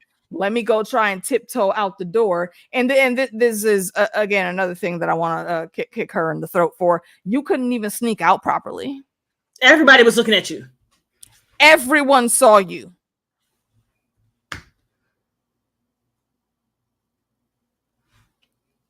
A moment of silence for the sheer stupidity of that bullshit. Okay, that's enough. I don't feel like spending more time on her bitch ass. She makes it to her dad, and she's like, "Oh my god, dad, you gotta leave." And he's like, "Why?" That's my man. My man is like, and she's like immediately saying, I mean, look, Pops, you need to listen to me. Okay, I get it. I'm sorry. I know you I'm not on your good side right now. However, they're coming for you. He's like, okay, insert the song. Run. Listen, he was like, listen, it came from me yesterday, but he was like, they're killing everybody. And he heard the noise, and he was like, oh, all right, let me go stand back here real quick. All right. Well, I'm out. Right. Yeah. Move back, move through the shadows, move back into the bush, just like Homer Simpson. Exactly, gone. And she's like, oh my god, I think okay, he left. And where did he go? Right to his boo-boo's house. We know where he was gonna go. Come on, bitch. Trying to leave without his baby girl? What? Like, that's a black king right there. Oh my god, that shit. 100% agree. Matter of fact, go ahead and continue. I gotta refilm the room on that note. Continue. No problem. Listen, the way he rolled up in there, he was like, okay, listen, baby, we gotta leave. All right, it's not safe for you here. They're out here killing everybody. They told you, they're talking all these lies about you, and these lies about you are really finna get you killed, and there's nothing to do at this point because they're after me too. So we gotta go. And she's like, I hear you. I understand that you're worried. And he's like, yeah, I got this best way. We're gonna go out this way. She's like, yeah, you can take that travel. You can go out that back road and go down there and leave. And he was like, what you mean? Me, I said we. And she was like, I know you said we, but I said you. I said you. I'm not leaving. I have to stay here. She's thinking that because the vision has changed from the last time she touched the Plantiers, she thinks that her staying is the key to the city not being destroyed anymore, because she saw the wave and then she went back and touched her, tried to touch it, and it was changed. And so she was like, you know what? I think it's for me to stay here. And he was like, or nah. Like, okay, I mean, I don't understand. In what situation do you think I would save my ass without trying to save yours? No. And it is a nice ass also. I'm just saying. Why would he do that? Why would he do that? I feel him. And he was like, well, listen, no. Let's go, girl. Quit playing. She had to hit that convincing with the double time, bro. She activated her charisma. Yes, and she was like, listen, some extra points in, was like, baby. She was like, I'm supposed to stay here. This is where I'm supposed to be. And you saw where you were supposed to be. So grab that sword and go out there and be the best man that I know that you can be. Save yourself and try to lead these people out and just be there. Because I got to be here. You got to be there.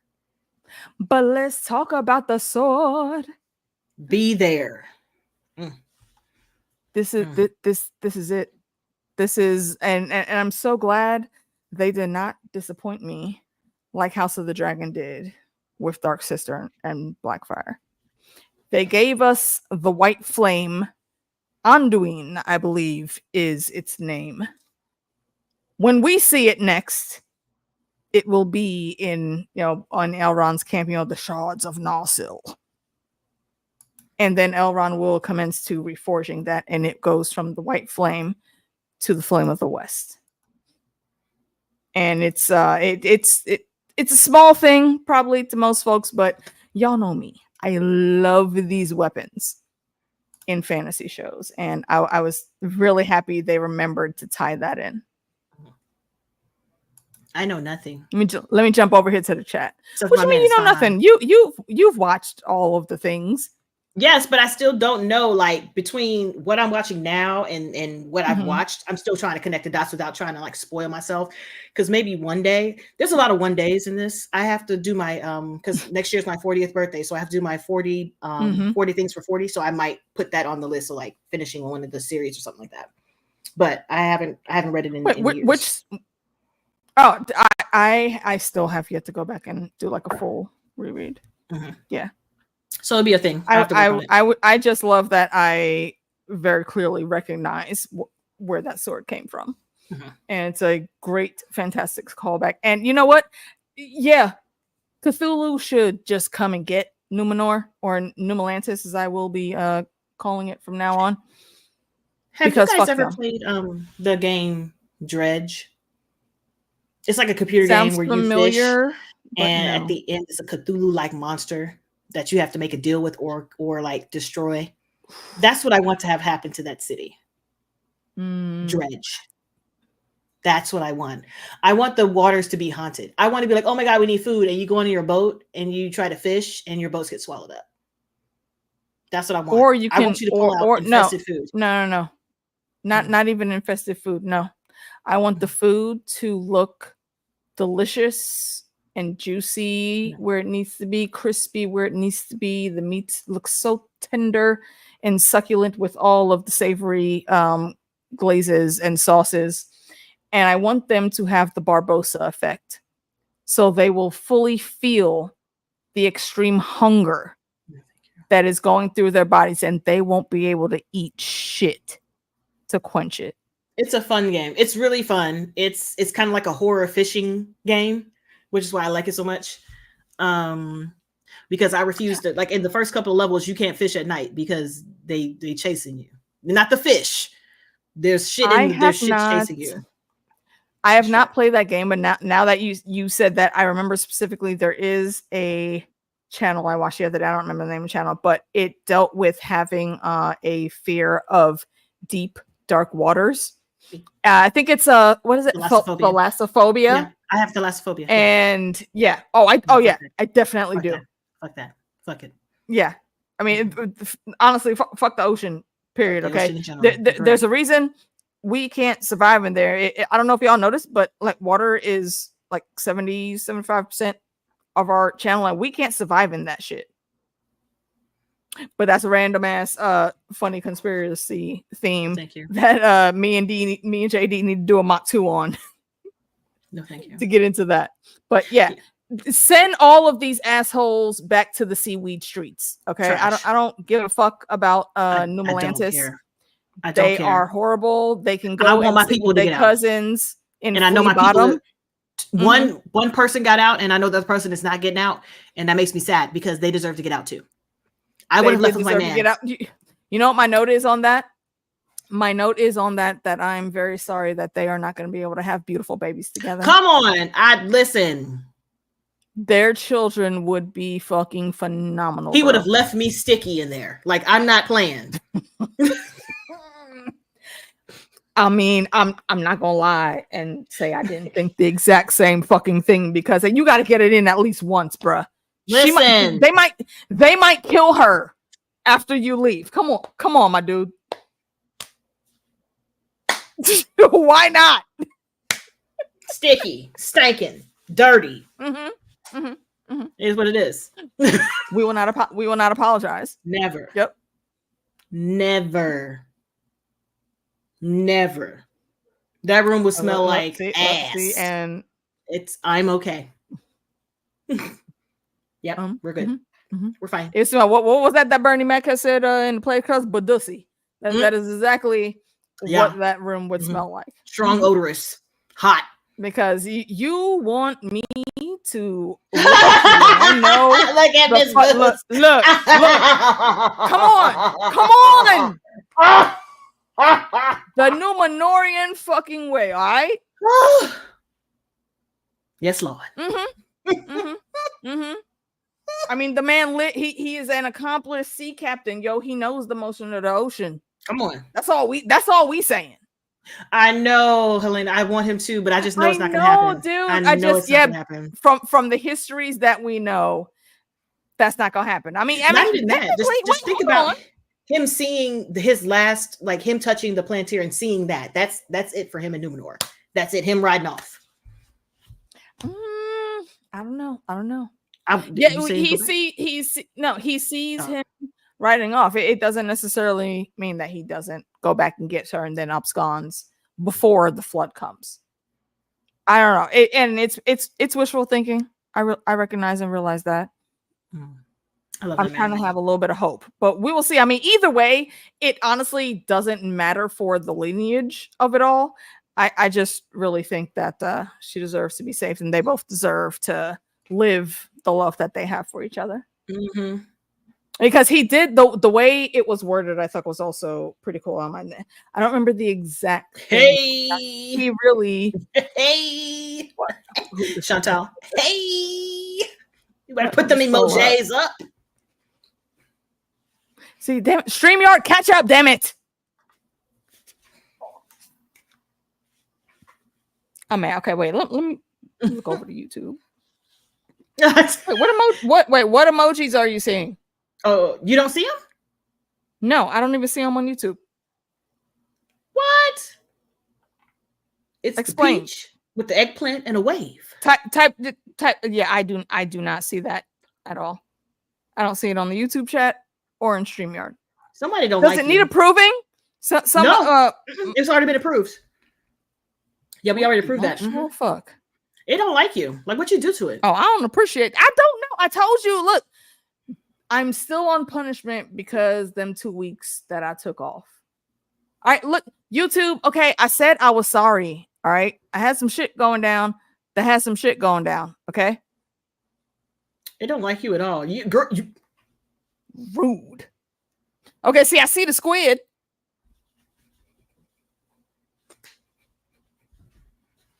That's bullshit. I don't appreciate that. You say Tyler would be proud. Oh God, I can't stand Tyler. Who's Tyler? The South African artist who likes to come into black spaces, but don't want to talk to black people. Huh? It's a long story. Yeah, please put a pin in that because I need information. No, you don't. It's not worth it. Ugh. It's not worth it. That sounds disgusting. It's she's trash. Do you have the chat set to all messages? Yeah. Yep, it is set to all messages live because I'm seeing choose the live chat or the top chat. I always choose the live chat because that's what keeps everything current. And I don't see it. Let me refresh. Okay, so the chat, for whatever reason, on the screen that my YouTube is on, it stopped updating. Because now I can see everything. After refreshing chat. That's some bullshit. Trash. But yeah. I know, they was really trying to fuck with me, bro. I don't appreciate that. I told you. She did something. She said something to somebody's mama. She was talking to somebody maybe I mean, you know they listen to everything. Probably because I keep saying I want the Klingons to go ahead and come get me. So I don't have to be here no more. You should listen. That was probably it. Kronos doesn't have YouTube, so they can't make money on the Klingons. Exactly, Lena. That's why I just leave it alone. I'm like, you know what? Just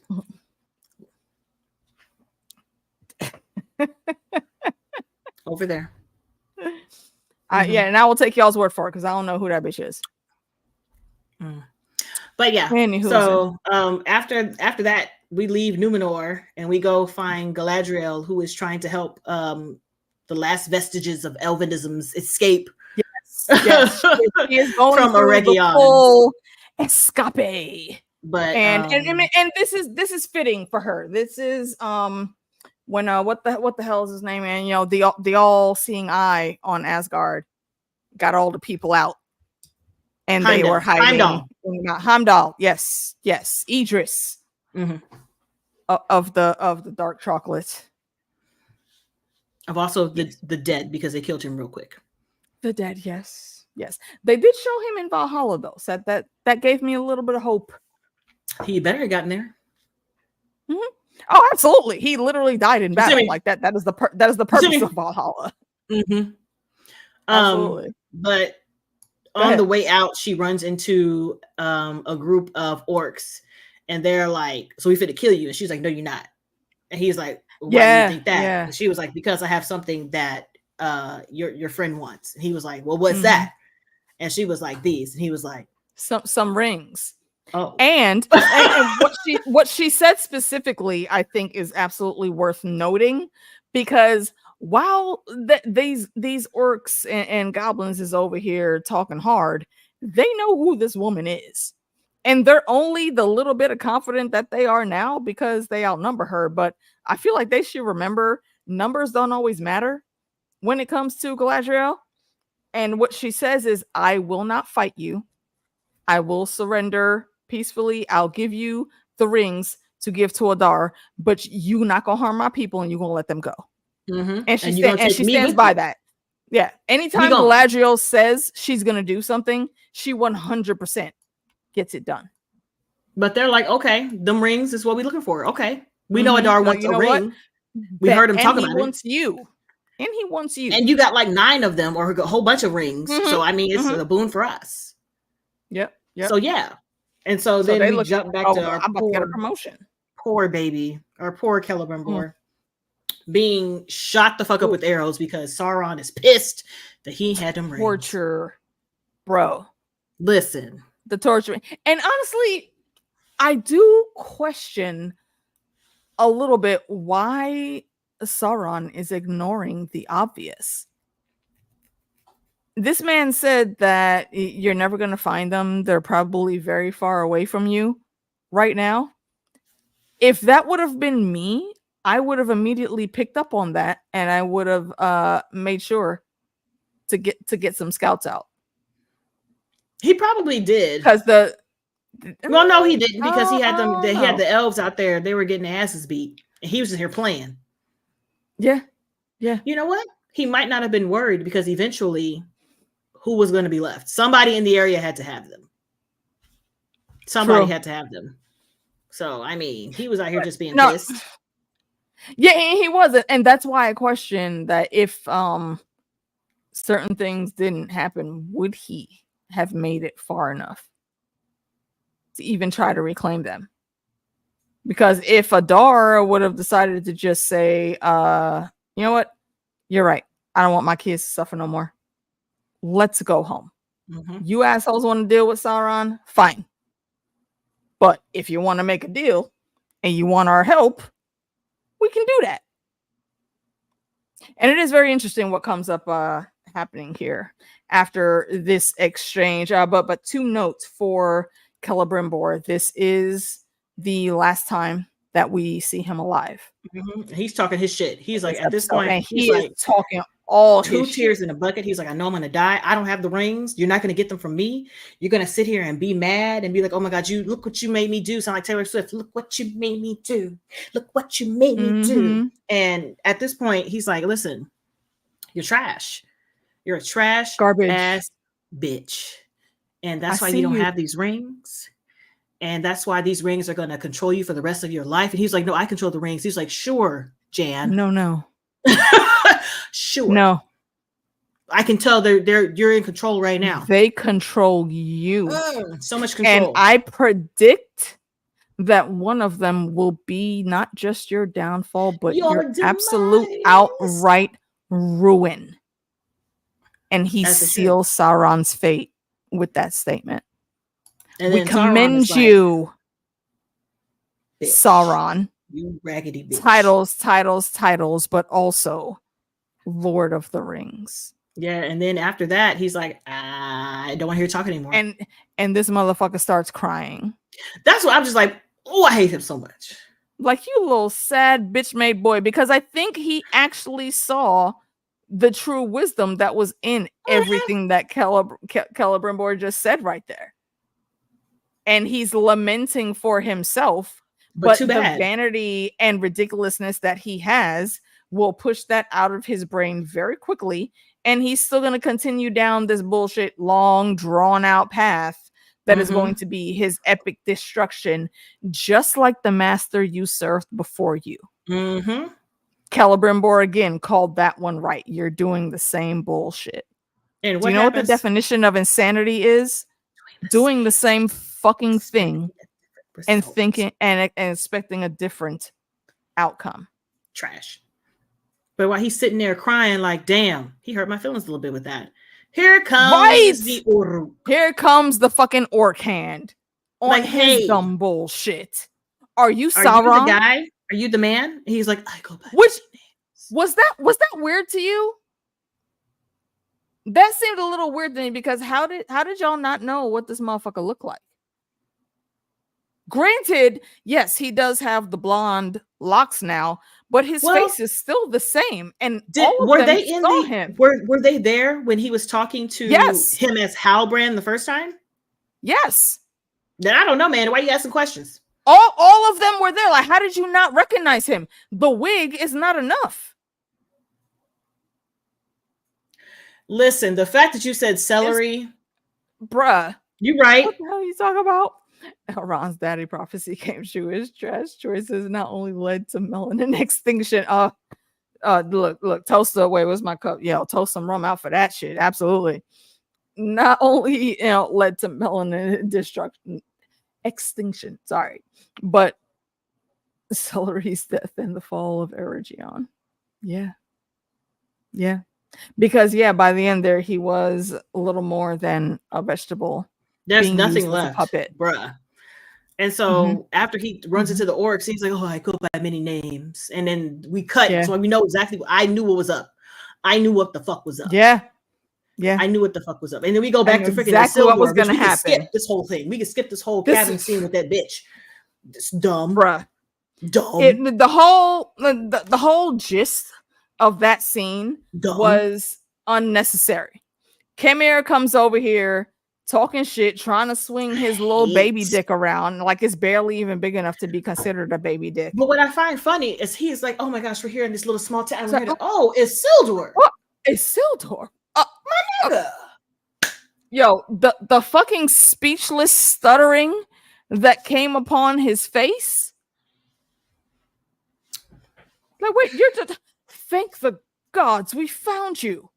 Yay! And again, this is another thing where we can see how young and unwise, and not having enough worldly experience to be here and not very clearly see what this fucking man is doing. And why do I say that? This little asshole got off the boat, and instead of saying, "Hey, hello, good morning, let's talk about that deal that you guys had," and all of that shit just gets scrapped to where this little asshole gets off the boat and steps on the docks like, "Greetings, lower men." Who the fuck you talking about? Cunt. Who? Lower. What? I'm confused. He's talking to me. Like he's talking to me. Who are you talking? He's talking to me. He's like, you're supposed to provide us with stuff because we need help. No, we need wood. And if you want to go ahead and get that lumber and timbers and whatnot's taken, then we could possibly, maybe. Then we can maybe talk about what you might get in return, what we might agree to pay you.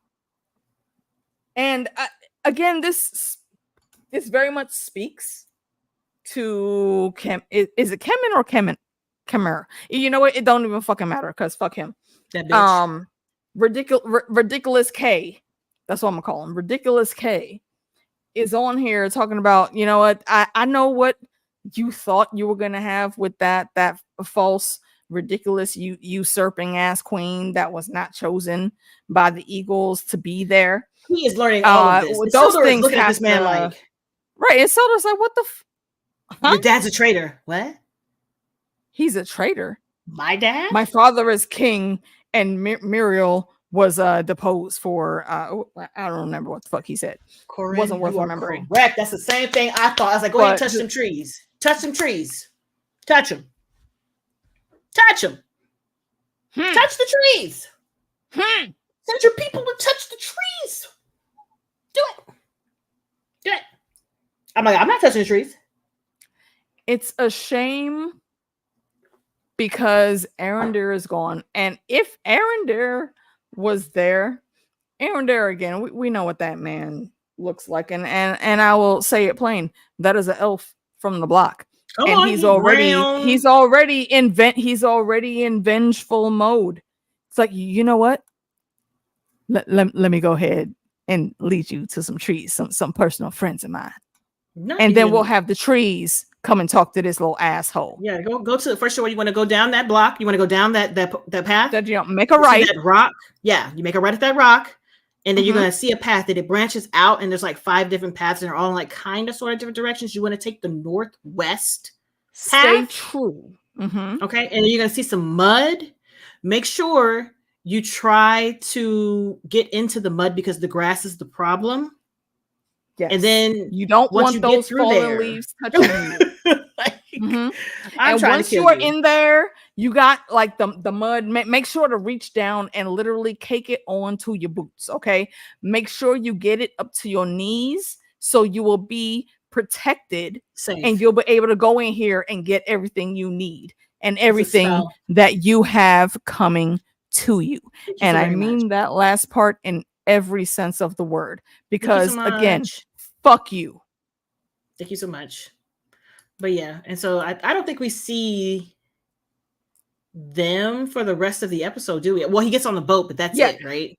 Yeah, this is where it ends up. Yeah, because I think her name starts with an Aid or something. The name, because I watched with the subtitles on. The name is that girl. Somewhat. Well, no.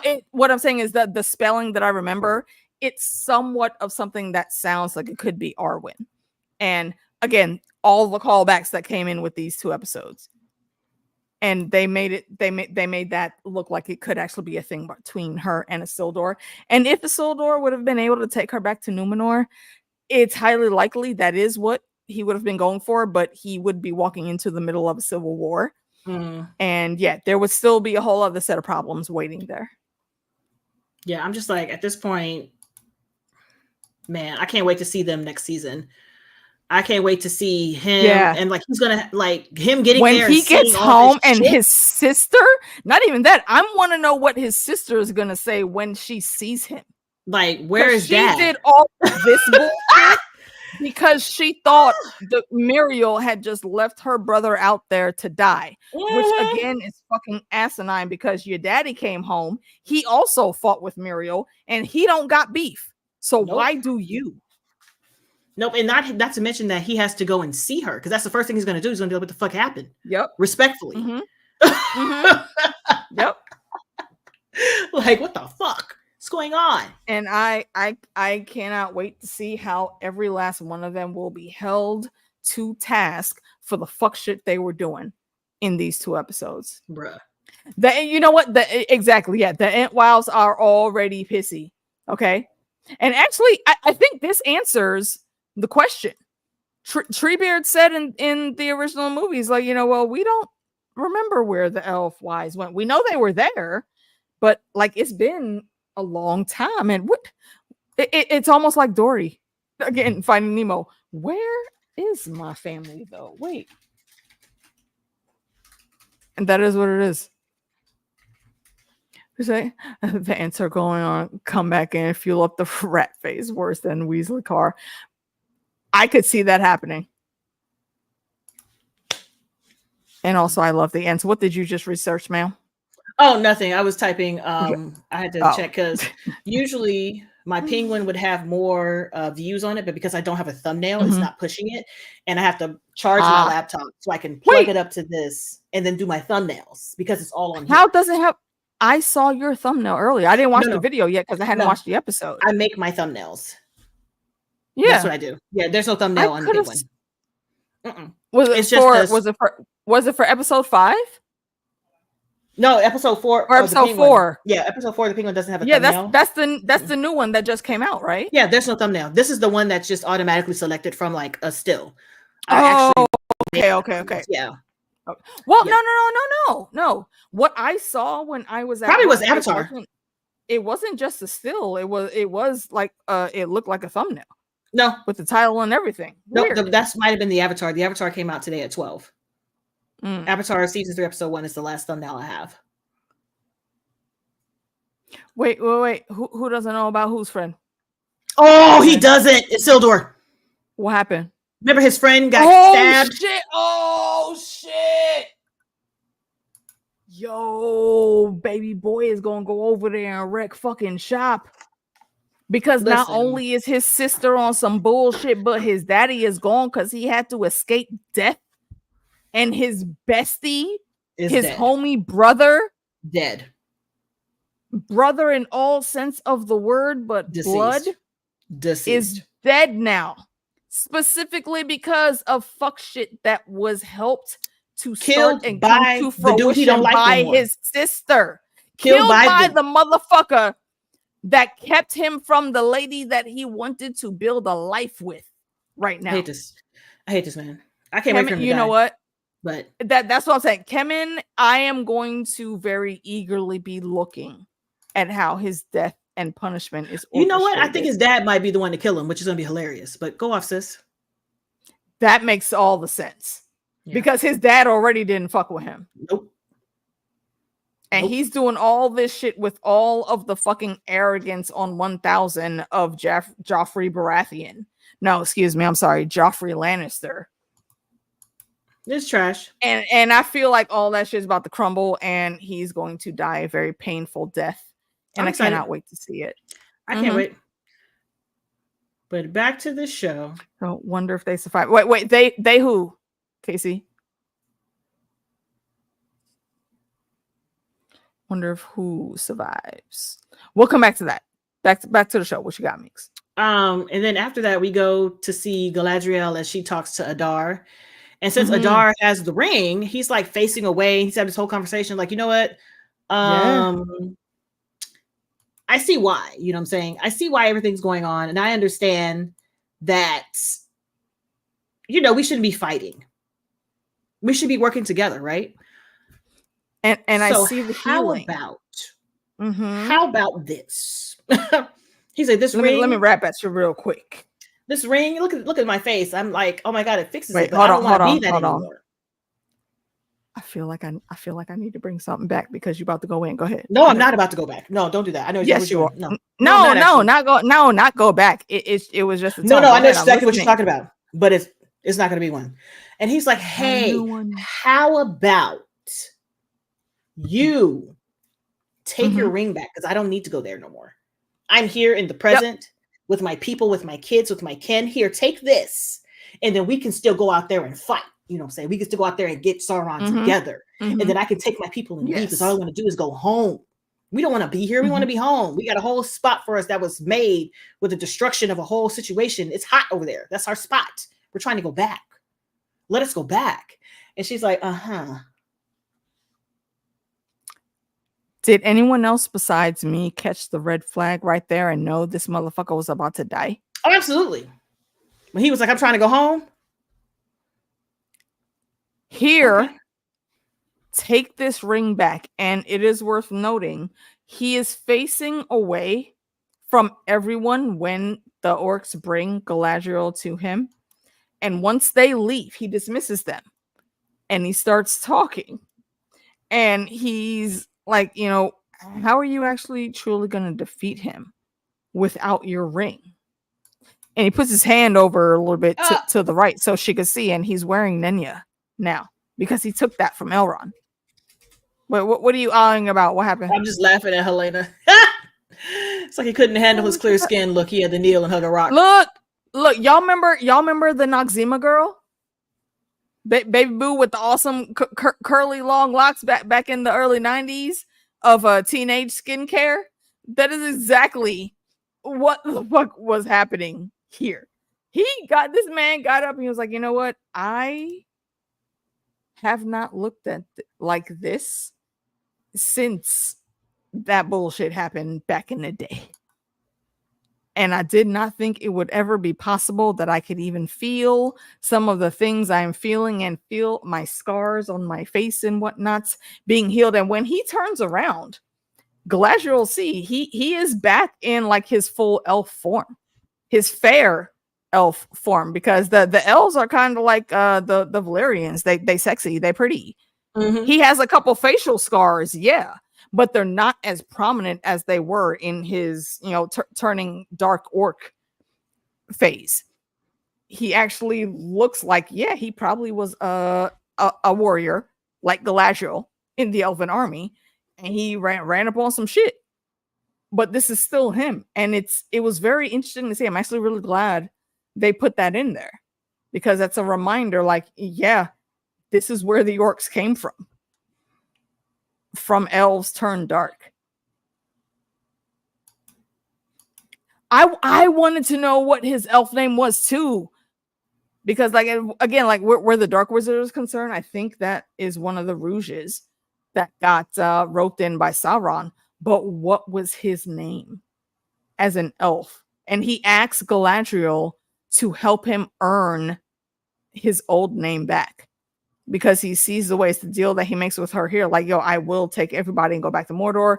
We ain't gonna bother y'all. We just want to exist and chill in peace. You know, go swim and play in our lava pools and just, you know, randomly walk around and just chill. We're not trying to attack or nothing. Yeah, but that shit comes way too little too late. Bro, it didn't matter, because you want to know why? You want to know why it didn't matter? Because here comes the orcs. Be like, oh my God, our orc friend is hurt. He was your favorite. Yep. He is so much in pain. Ow.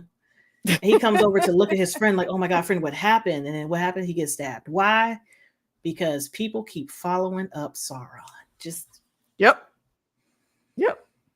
Mm-hmm.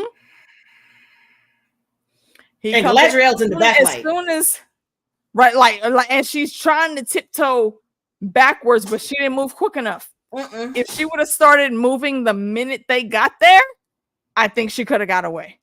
Listen. But the second that they pulled him into camp and he was on the freaking stretcher, I said, nah, that's bullshit. He faking. That's cat. I was like, either that is Sauron or Sauron is nearby and they playing too much. And that's exactly what it was. And it turned out it was both. Yep. And so what happened to Sauron, the ugly Sauron that we had saw a long time ago, he made happen to him, and he was just like, yep. And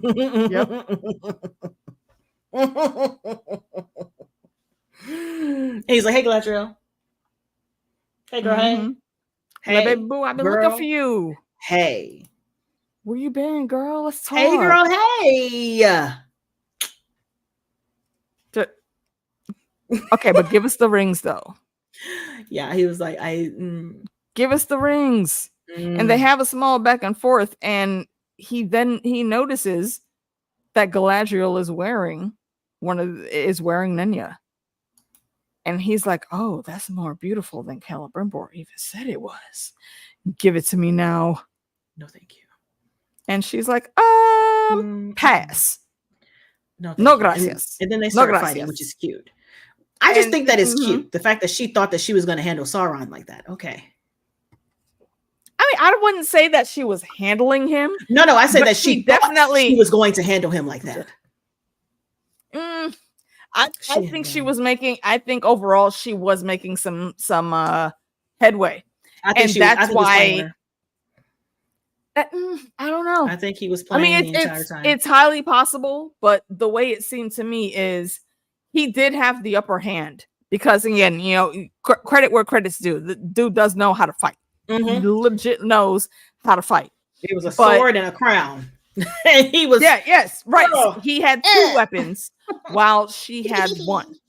But while he did come off in the beginning of the stronger, I think she did get a couple good key hits in the second round, and that's what pissed him off. So by the 3rd round, he didn't want to take any chances, and he went back to trying to get into her head. Well, I think do all the fuck shit. I don't know how true this is for like the lore, the actual lore of the story, but for the show, he is interested in making her a queen to him, like his queen. He's like, girl, quit playing, stop.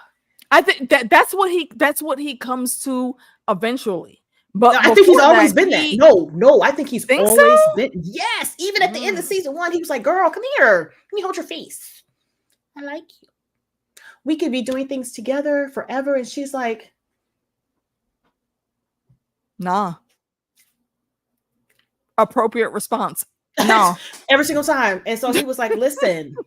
And that's why I thought it was really funny when that chick that was Celebrimbor's apprentice, she was like, I can be there for you. And he was like, you could. And then he walks away. But why would you? Why would I want that when I have that in the back? That is exactly what was implied to me.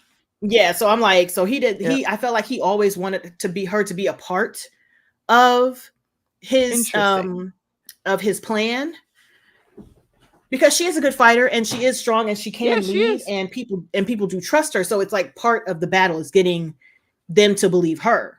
So he ain't got to worry about that. But I'm just like, he tried it. That's why he was playing with her, because he could have killed her. I think he could have killed her twice. He could have. He could have. Yeah. With the crown, he could have took that crown and went like this. He could have cut her all the way open. He did not. He did not. He did draw the battle out. He did draw the battle out. He was like, let me come back as Halbrand. Brown. Right. Came back as Halbrand. Then switched to Celebrimbor. Then Celebrimbor. I was like, you playing too much. Like, okay. See, and that's what made me think that he recognized something in her, that if it would have just stayed physical, he would not have won. So he chose to get into her head. Yeah, I think he's really like he really wants to have her as his queen. That's what I really think. I didn't catch that, but it would make sense. It would make sense though. Every single, because he would need someone, because if he's able to pull her, especially without the ring, he's not going to need to worry about the elves at all anymore, because she will be his mouthpiece. Mm-hmm.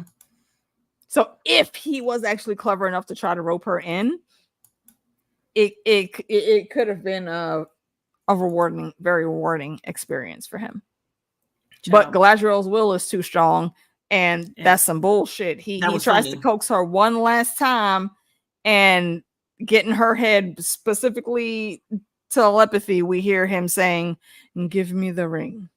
And she was like, and she takes it off, holds it up right, and then does that. Now wait, do it again. Let's get that on full mass. Yes. Mm-hmm. No. She's like, no. And I'm out. Oh, you want me? You know what? You can go ahead and have these rings as soon as you heal yourself like you want to heal this world. And she takes the plunge off of the edge of the cliff. But drops the 9 taking rings, Nenya with her. But drops the 9. I think he already had the 9 rings. I think he already snatched the pouch from her, didn't he? I think this is when he like when she. I think in this area is when he picked it up. Either before she got to the edge, like in this fight, he picked up the rings. But I'm just like, you see me? I'm like, yeah.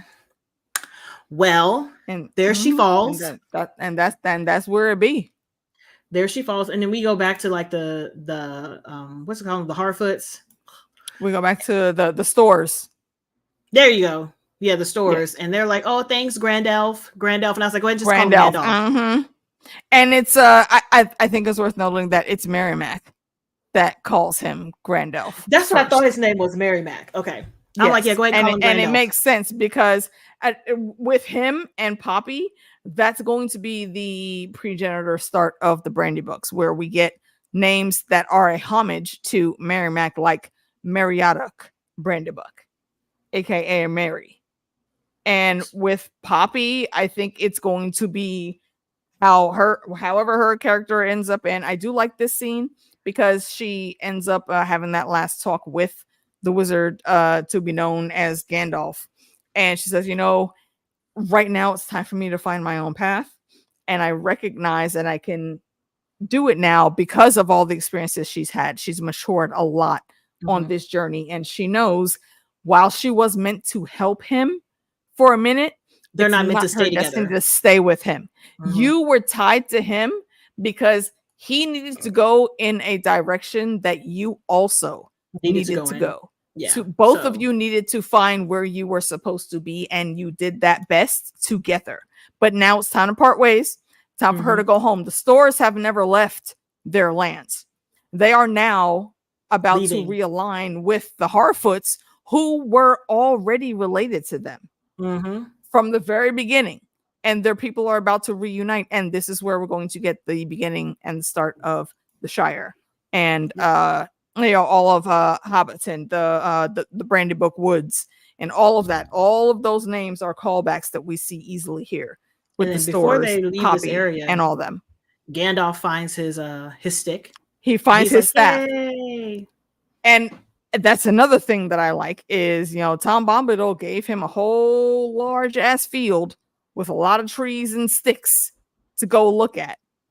Or he can go and follow his friend, your destiny or your friend. Well, it turns out that it was both. Gandalf knew enough that it was both. And he knew he needed to go get his friends. And because he chose that over seeking ultimate power first, he's able to get both of those things all together. Yeah, so he gets to go back to Tom Bombadil, and he was like, "This is where I'm supposed to be in the first place." And Tom was like, "Bitch, I got a song for you. Want to sing?" He was like, "Yeah, let's sing." Right. So what they call you, Gandalf. And and basically, and right. See, and my note on that, because I cheered so hard when I heard that line, because this again is a callback to the Return of the King. Wait, is it Return of the King or the Two Towers? I think it's the very beginning of Return of the King, where Gandalf finds Gimli, Aragorn, and Legolas in the woods, and he comes out back from the dead, fresh, new staff, new slick ass white hairdo, almost looking like the wizarding Valyrian of Middle Earth. Talking about Gandalf. Yes, that's what they used to call me. And now the Grand Elf. And oh wait, that sounds like they should be calling me Gandalf. So he gets his staff. He reclaims his name. He starts to reclaim his memories. And now he's under the tutelage of Tom Bombadil, who is one of the most loved characters in the whole story for book readers. I don't know a lot about him. Again, I didn't finish the books, but I do plan on it. And I think everything I've heard speaks to Tom being a very awesome and lovable character. So I'm looking forward to my journey and seeing that. And the Two Towers. Thank you, Jake. Appreciate that. Right, yeah. Finally, they name him, and he gets his staff, and we all know what Gandalf the Grey's staff looks like. But yeah, we're almost done with this episode. We forgot to mention that the couple more dwarf things. showed up. The dwarf showed up for the fight. Yes, and at the end, Elrond was like, Elrond said from the very beginning, look, okay, it's dawn. They were supposed to be here. I get it. But Durin would not break his word like that. Even if some shit happened, and some shit did happen, we know, he would still never break his word. And here, come in the most hour of need. Again, this is the Rohirrim, you know, on the 5th day, look towards the east.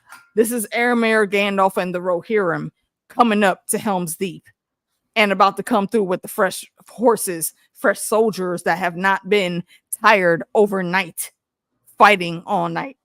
And they come in and they wreck shop. And that's they do. They help clean up. They save everybody. And they literally save everybody who's left because they was like, listen, but not the work of Celebrimbor because they already burnt that shit before they got there. I was like, which is so fucking sad, dude. And I felt Elrond when he said, yo, wait, hold on, chill. What? Look, shit. Hear me out. Okay, look, I get it. I know y'all are still trying to fight us, even though you have some of us here. I will give the order to have my folks stand down. Just please, you can kill me if you need to set something on fire. Give me the flames. I will take that. Corin, but right. Please do not burn the fucking Middle Earth Dead Sea Scrolls, because we don't need another freaking Library of Alexandria on our hands. Exactly. That's exactly what happened, because they were like, and burn. Full blown war. All the elves are practically dead. Sauron is getting all the rings, and you just now figuring out your name. I mean, yeah. That's where he is. It took that long. Yeah, but he burns it anyways, and they're like, "Oh shit!" And here come the dwarves, and he's looking, and he's like, "Doran," and he's like, "No, the prince is in mourning, but we here though." But and it's Narvi again. No, Narvi is the motherfucker that actually needs to get more credit, bro. Narvi is proving himself as motherfucking hand right now. You know what? Nah, my prince, I get it. You just buried the king. I got a little bit of beef with him for the end and how it ended, but I know, like, most of his my life, okay, he was a good dude, and I see it in you too. Let me go handle that shit with the people. You stay here and prep these streets, because he wouldn't leave anyways. That was his job. Well, fair enough. But right now, what we know, I mean, even with Durin being the king, though, Durin would normally would have been out on the battlefield, but there is a threat now, possibly of a civil war in Moria, because the people have been whispering, and we saw how those dudes in the tunnel when they were digging were trying to treat Durin when he got quote unquote temporarily disposed by his dad. It was that easy for them to be on some fuck shit.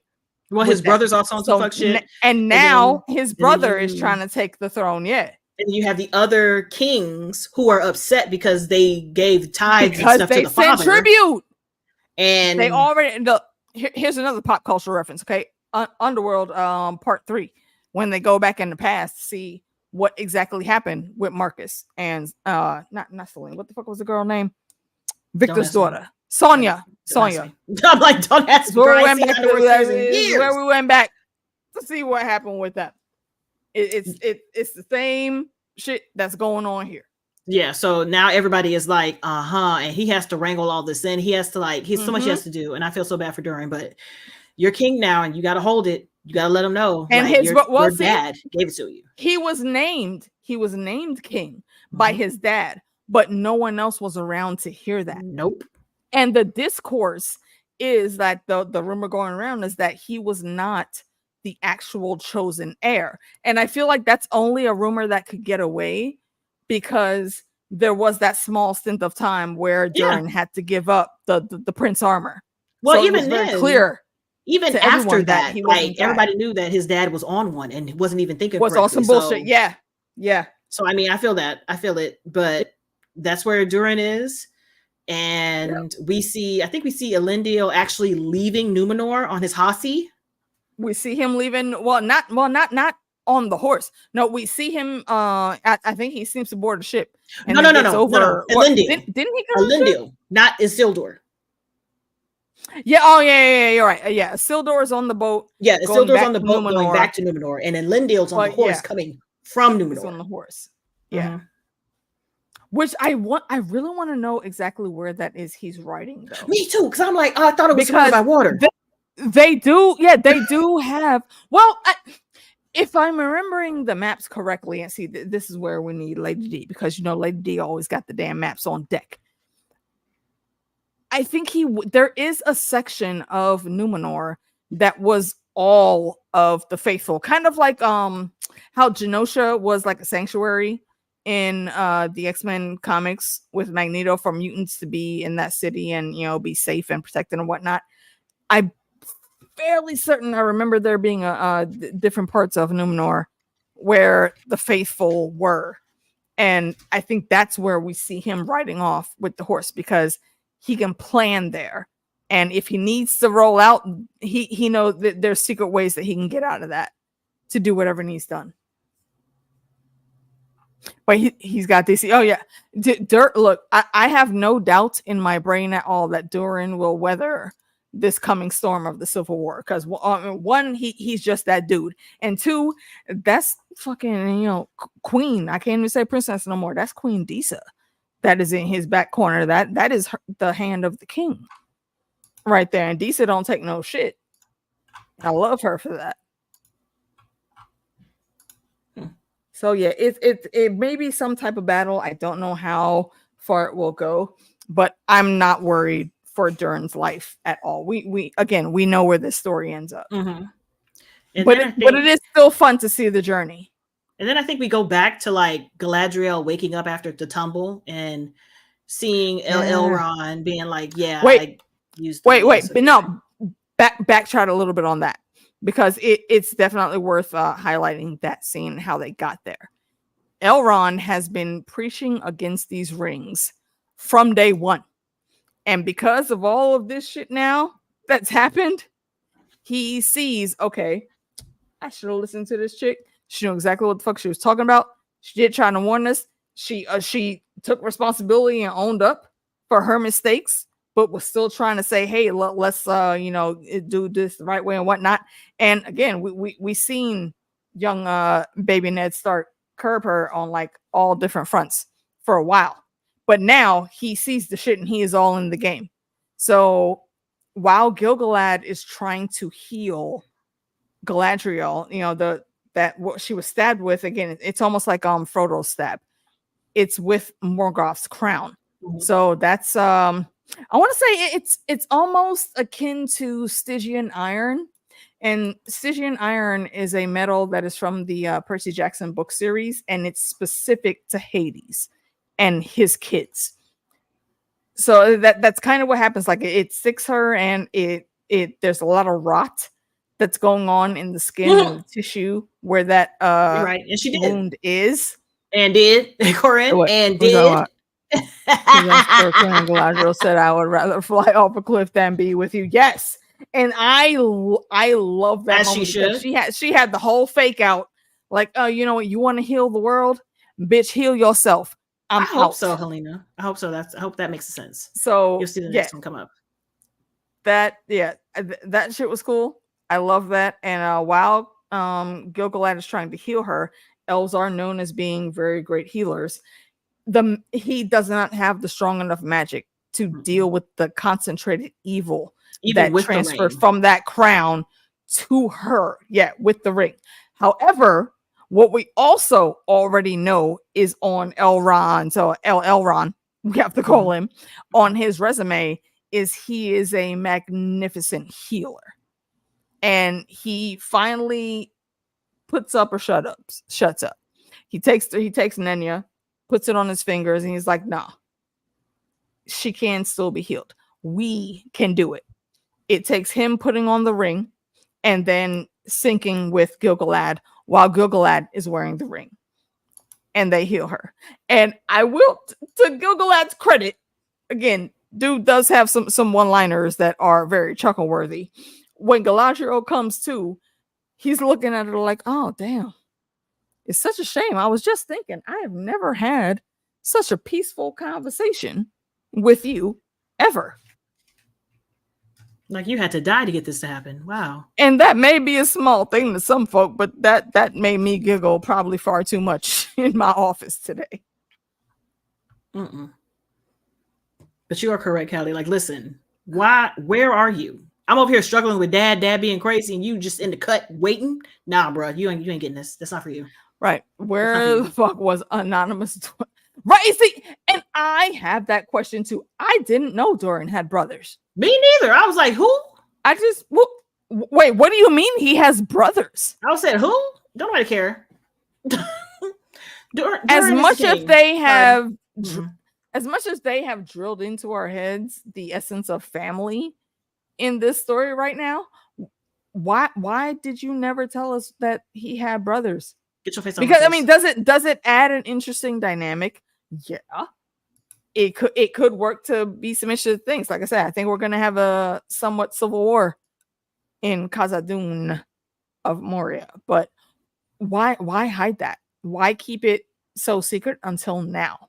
It's kind of weird for me, but meh, it's not that big of a deal. We'll see how they handle that in season 4. Yeah, but or season 3. Sorry.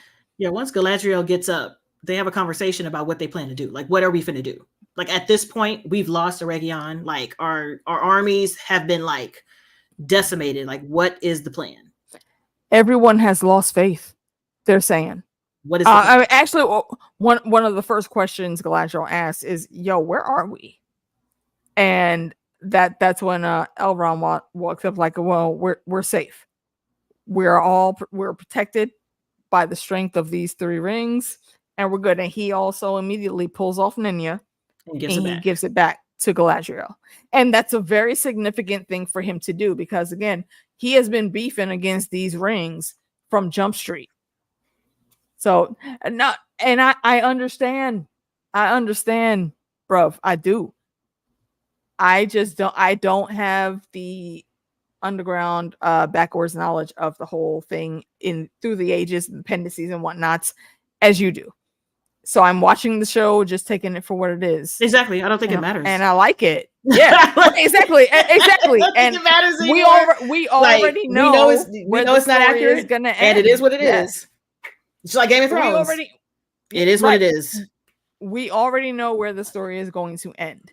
And I am having fun seeing what the journey up to that is, though. Yep. And so they pretty much get together. I totally get whoever doesn't like it. We're not here to change our minds. We just tell them our thoughts.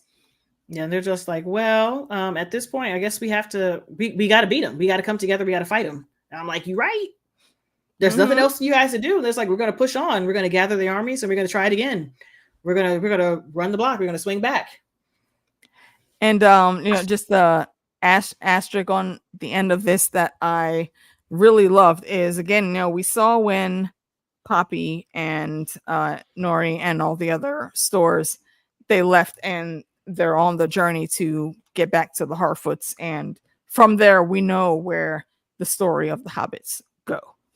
And for all of this right here, when Galadriel asks where they are and Elrond says, we're safe in this valley that's protected by the rings, this is the start of Rivendell. This is Rivendell in its bare bones. It has not been built yet, but they specifically told us Elrond is leaving the survivors out of the city and over to safety. And we saw what that place looks like with all the beautiful waterfalls. And it's, it looks like it's very defensible. It's a great place to have a little city or town or village. So we know where that's going. I like seeing the building blocks of that. But that's it. That is where we leave off. And we know that they're going to that is where 5 seasons ends of Lord of the Rings. 5. I believe 5 is the number. Oh, wait, there is a second. Wait. The very last shot is given to Gil-galad for the episode, and he kind of also has a slight Durin moment where the question is asked: do we gather everybody else that is not too horribly wounded to chase Sauron and the orcs, or do we just let everyone heal and rest and then rebuild here? Again, they're going to be building Rivendell. And do we just specifically shore up our defenses for when he attacks? Not if, but when. Of course he's going to attack. He's trying to get them rounds out. Exactly. And they didn't know, and they didn't make a decision right there on exactly how the future would go. But Gilgalad does, he says a few words, raises the sword in the air. Oh no, he says that they're gonna get it together. They're gonna gather and go. Yeah. All of and everybody that's there, they were saying again, people are tired and restless, they're losing hope. Everyone again during moment in Khazad-dûm, they answer the call. They see Gilgalad raise his sword in the air and they cheer because we a little fucked up, we banged up, we lost some folk, but you know what? We're about to go beat this motherfucker's ass at some point in time. So let's go ahead and kick this shit started. Let's go. And I like that. And that is where the season ends. And again, I know there are folks that still are not liking this show, and I get it. I am I wouldn't say I'm an extreme purist, but if something doesn't make sense in an adaptation, then I will call it out. I guess maybe you can chalk it up, say that's just in my nature. Rivendell, yeah, I'm fairly certain that you have the correct spelling there, Helena. And Jake says, appreciate not having to wait 2 years for each season. Looking. Yeah, I was checking to see. I was like, is it really? Because I'm like,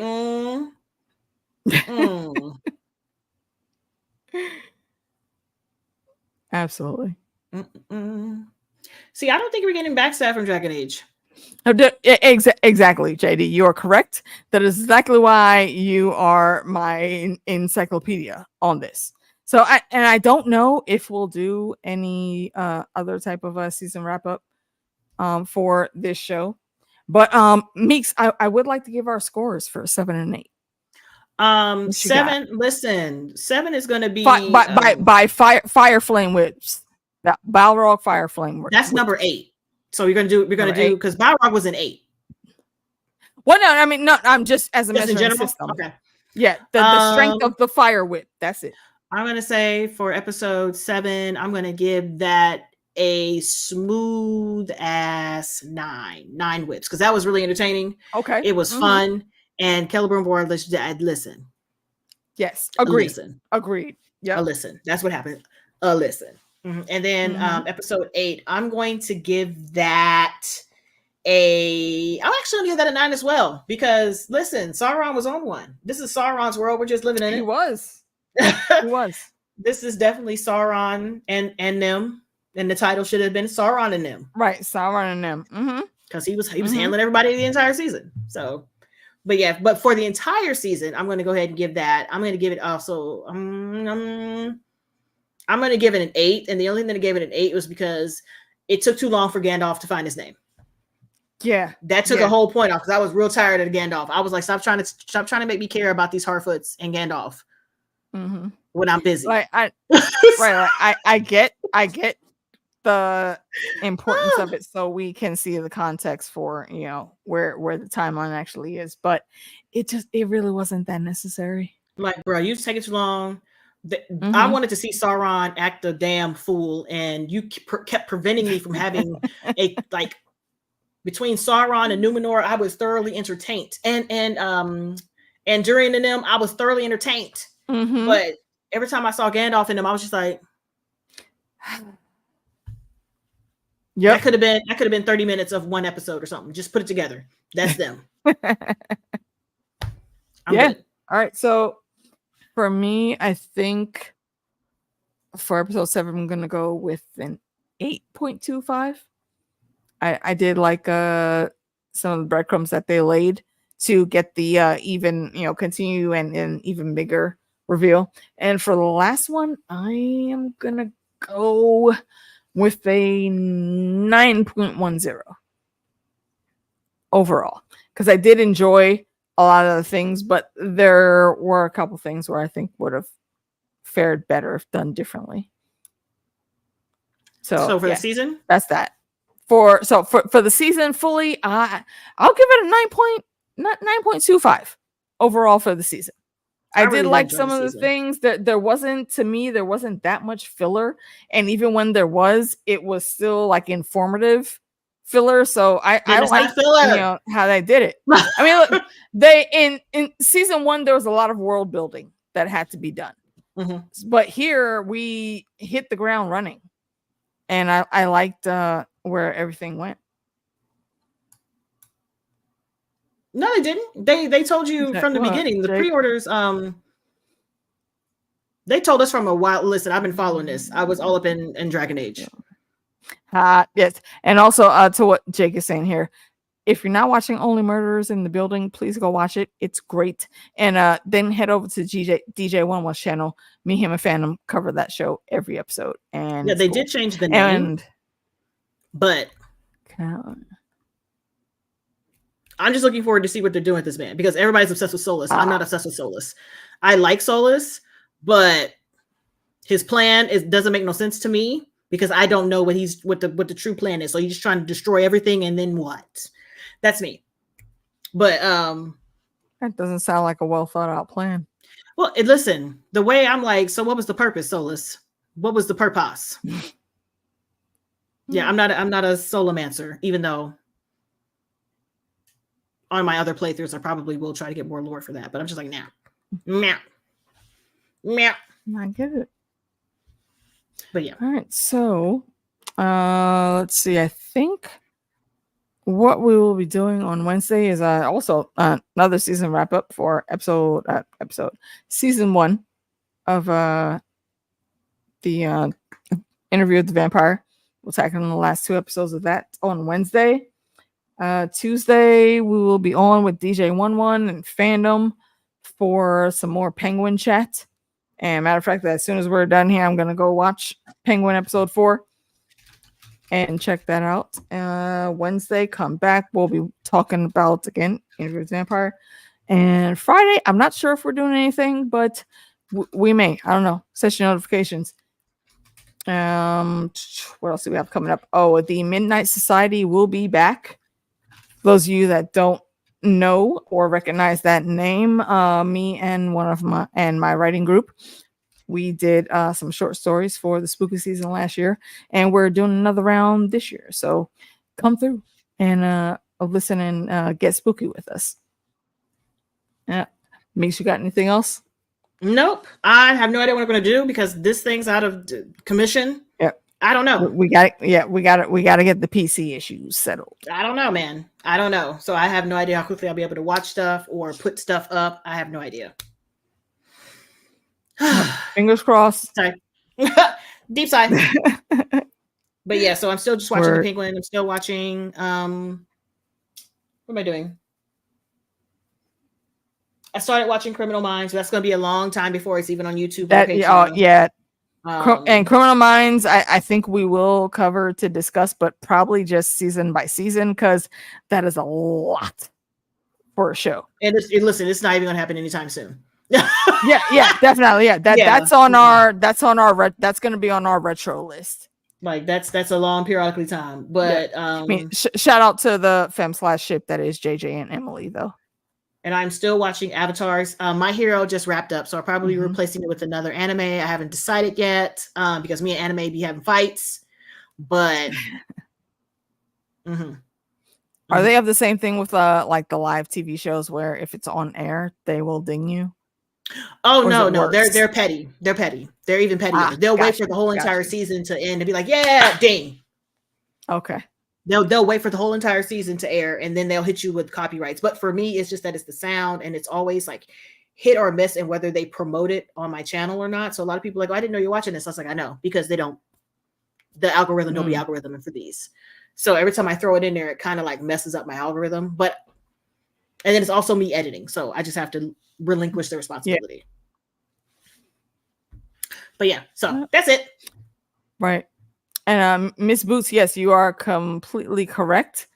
I referenced the Midnight Society because, yes, I was a very huge, and still am, very huge fan of the Are You Afraid of the Dark TV show from back in the day. And I do also write random fan fiction and fun short stories with my writers group. So if you haven't checked out that playlist, head over again to my channel and check the playlist, and you'll be able to see all those lovely stories that we've had. And there's some really, really good ones though. So check them out. And we are doing the same thing this year. This year though, last year we had along with the Afraid of the Dark Midnight Society theme, we also did a homage to Two Sentence horror stories. This year we're gonna do a homage to Tales from the Dark Side franchise. So I'm looking forward to seeing where our authors take these stories. It'll be fun. So definitely stay tuned for that throughout the whole of the rest of October and probably a couple days into November also. Because we're busy. Life don't stop for the streams. And me and Meeks will be back here on Wednesday to talk about Louis and the fuckboy that is Lestat and Claudia shenanigans on season 1. Interview with the Vampire. Is 7 and 8? Seeing numbers, right? There's no 8. No, just 7, right?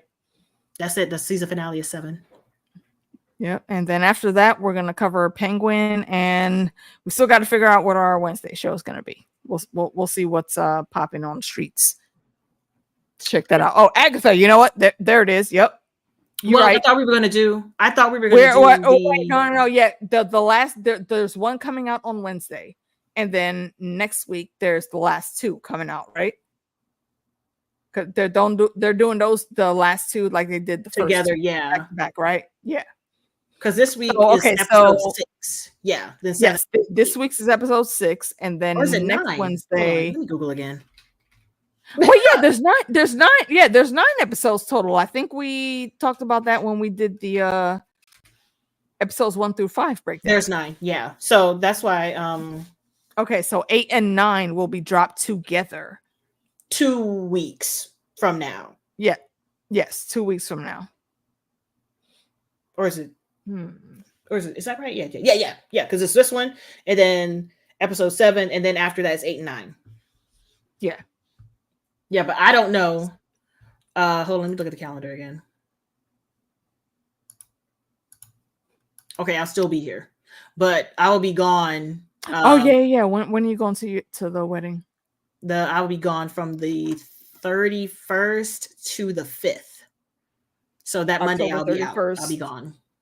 Okay, October 31st to November 5th. Okay. All right, Meeks out. And I'll probably be on recovery mode on the 6th, so I probably won't stream until the week after that. Listen, until the week after that, yeah. Okay. Again, I will try to send you texts. I don't know if you'll get them, in another country, but yeah, try to remember to bring back a shot glass for my collectibles. Thanks. Always. And yes, Sphinx is also going to be out for one of these Mondays too. So we may end up just taking a week off since our ladies are out. We'll see how that goes though. And we're gonna do the next Agatha stream after the season wraps. So we did the first 5 episodes on Sunday. I had I did reactions for that also Sunday morning, and we'll do the same for the last half of the season.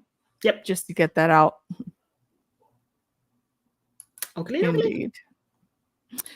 So yeah, come back and check us out on Wednesday. Interview with Vampire and DJ Wun Wun's channel, and I'll see what you put in there, Callie. I'm not posting it just cause in case if someone doesn't know where the story is going, that is a spoiler. I missed it, but yeah, I did like the bottom one. Yep. But yeah, see. Armand, if I remember correctly from the original movie, Bram Stoker's Dracula, Armand is who was played by Antonio Banderas, wasn't it? Yes. Yeah. Okay. Yeah, I mean, we'll see how that ends up. We will see. Yep. All right. So yeah, thank you again for hanging with us, folks. Let me see how far StreamYard will let me scroll up this time. Doesn't seem like much. JD, my brother from another mother, is always in here helping us out, supporting us. Helena Adamantium, Miss Boots, Jake, Casey, Callie, Chantal. I don't think Corinne. I saw in here earlier. I don't think we had anybody else in that. Oh, Reggie was in here, Silver Sight. Y'all definitely, again, go check out Reggie's channel. Me, him, and Meeks did a discussion about Loki season 1. That is on my channel if you want to go check that out. And I've been on Reggie's channel also talking with him and some of our friends about stuff. And the dome is boots. I do think that is it. So if I miss anyone, I apologize. Yep, Jay Cruz, homie, always in here supporting us. We appreciate that. And again, Calademos. We always love seeing you guys come in the chat and leading into the random pop culture references that we always make. Appreciate you, Lady V. Absolutely. Never want to forget Lady V because she's always out here with us, and we really appreciate that. So thank you guys again for coming through. We will prep and we'll see you for some spooky season activities. We also do have Vampire in Brooklyn discussion coming up. We'll see how that goes. Join us, set your notifications, and we will see you guys in next time. Peace. Bye.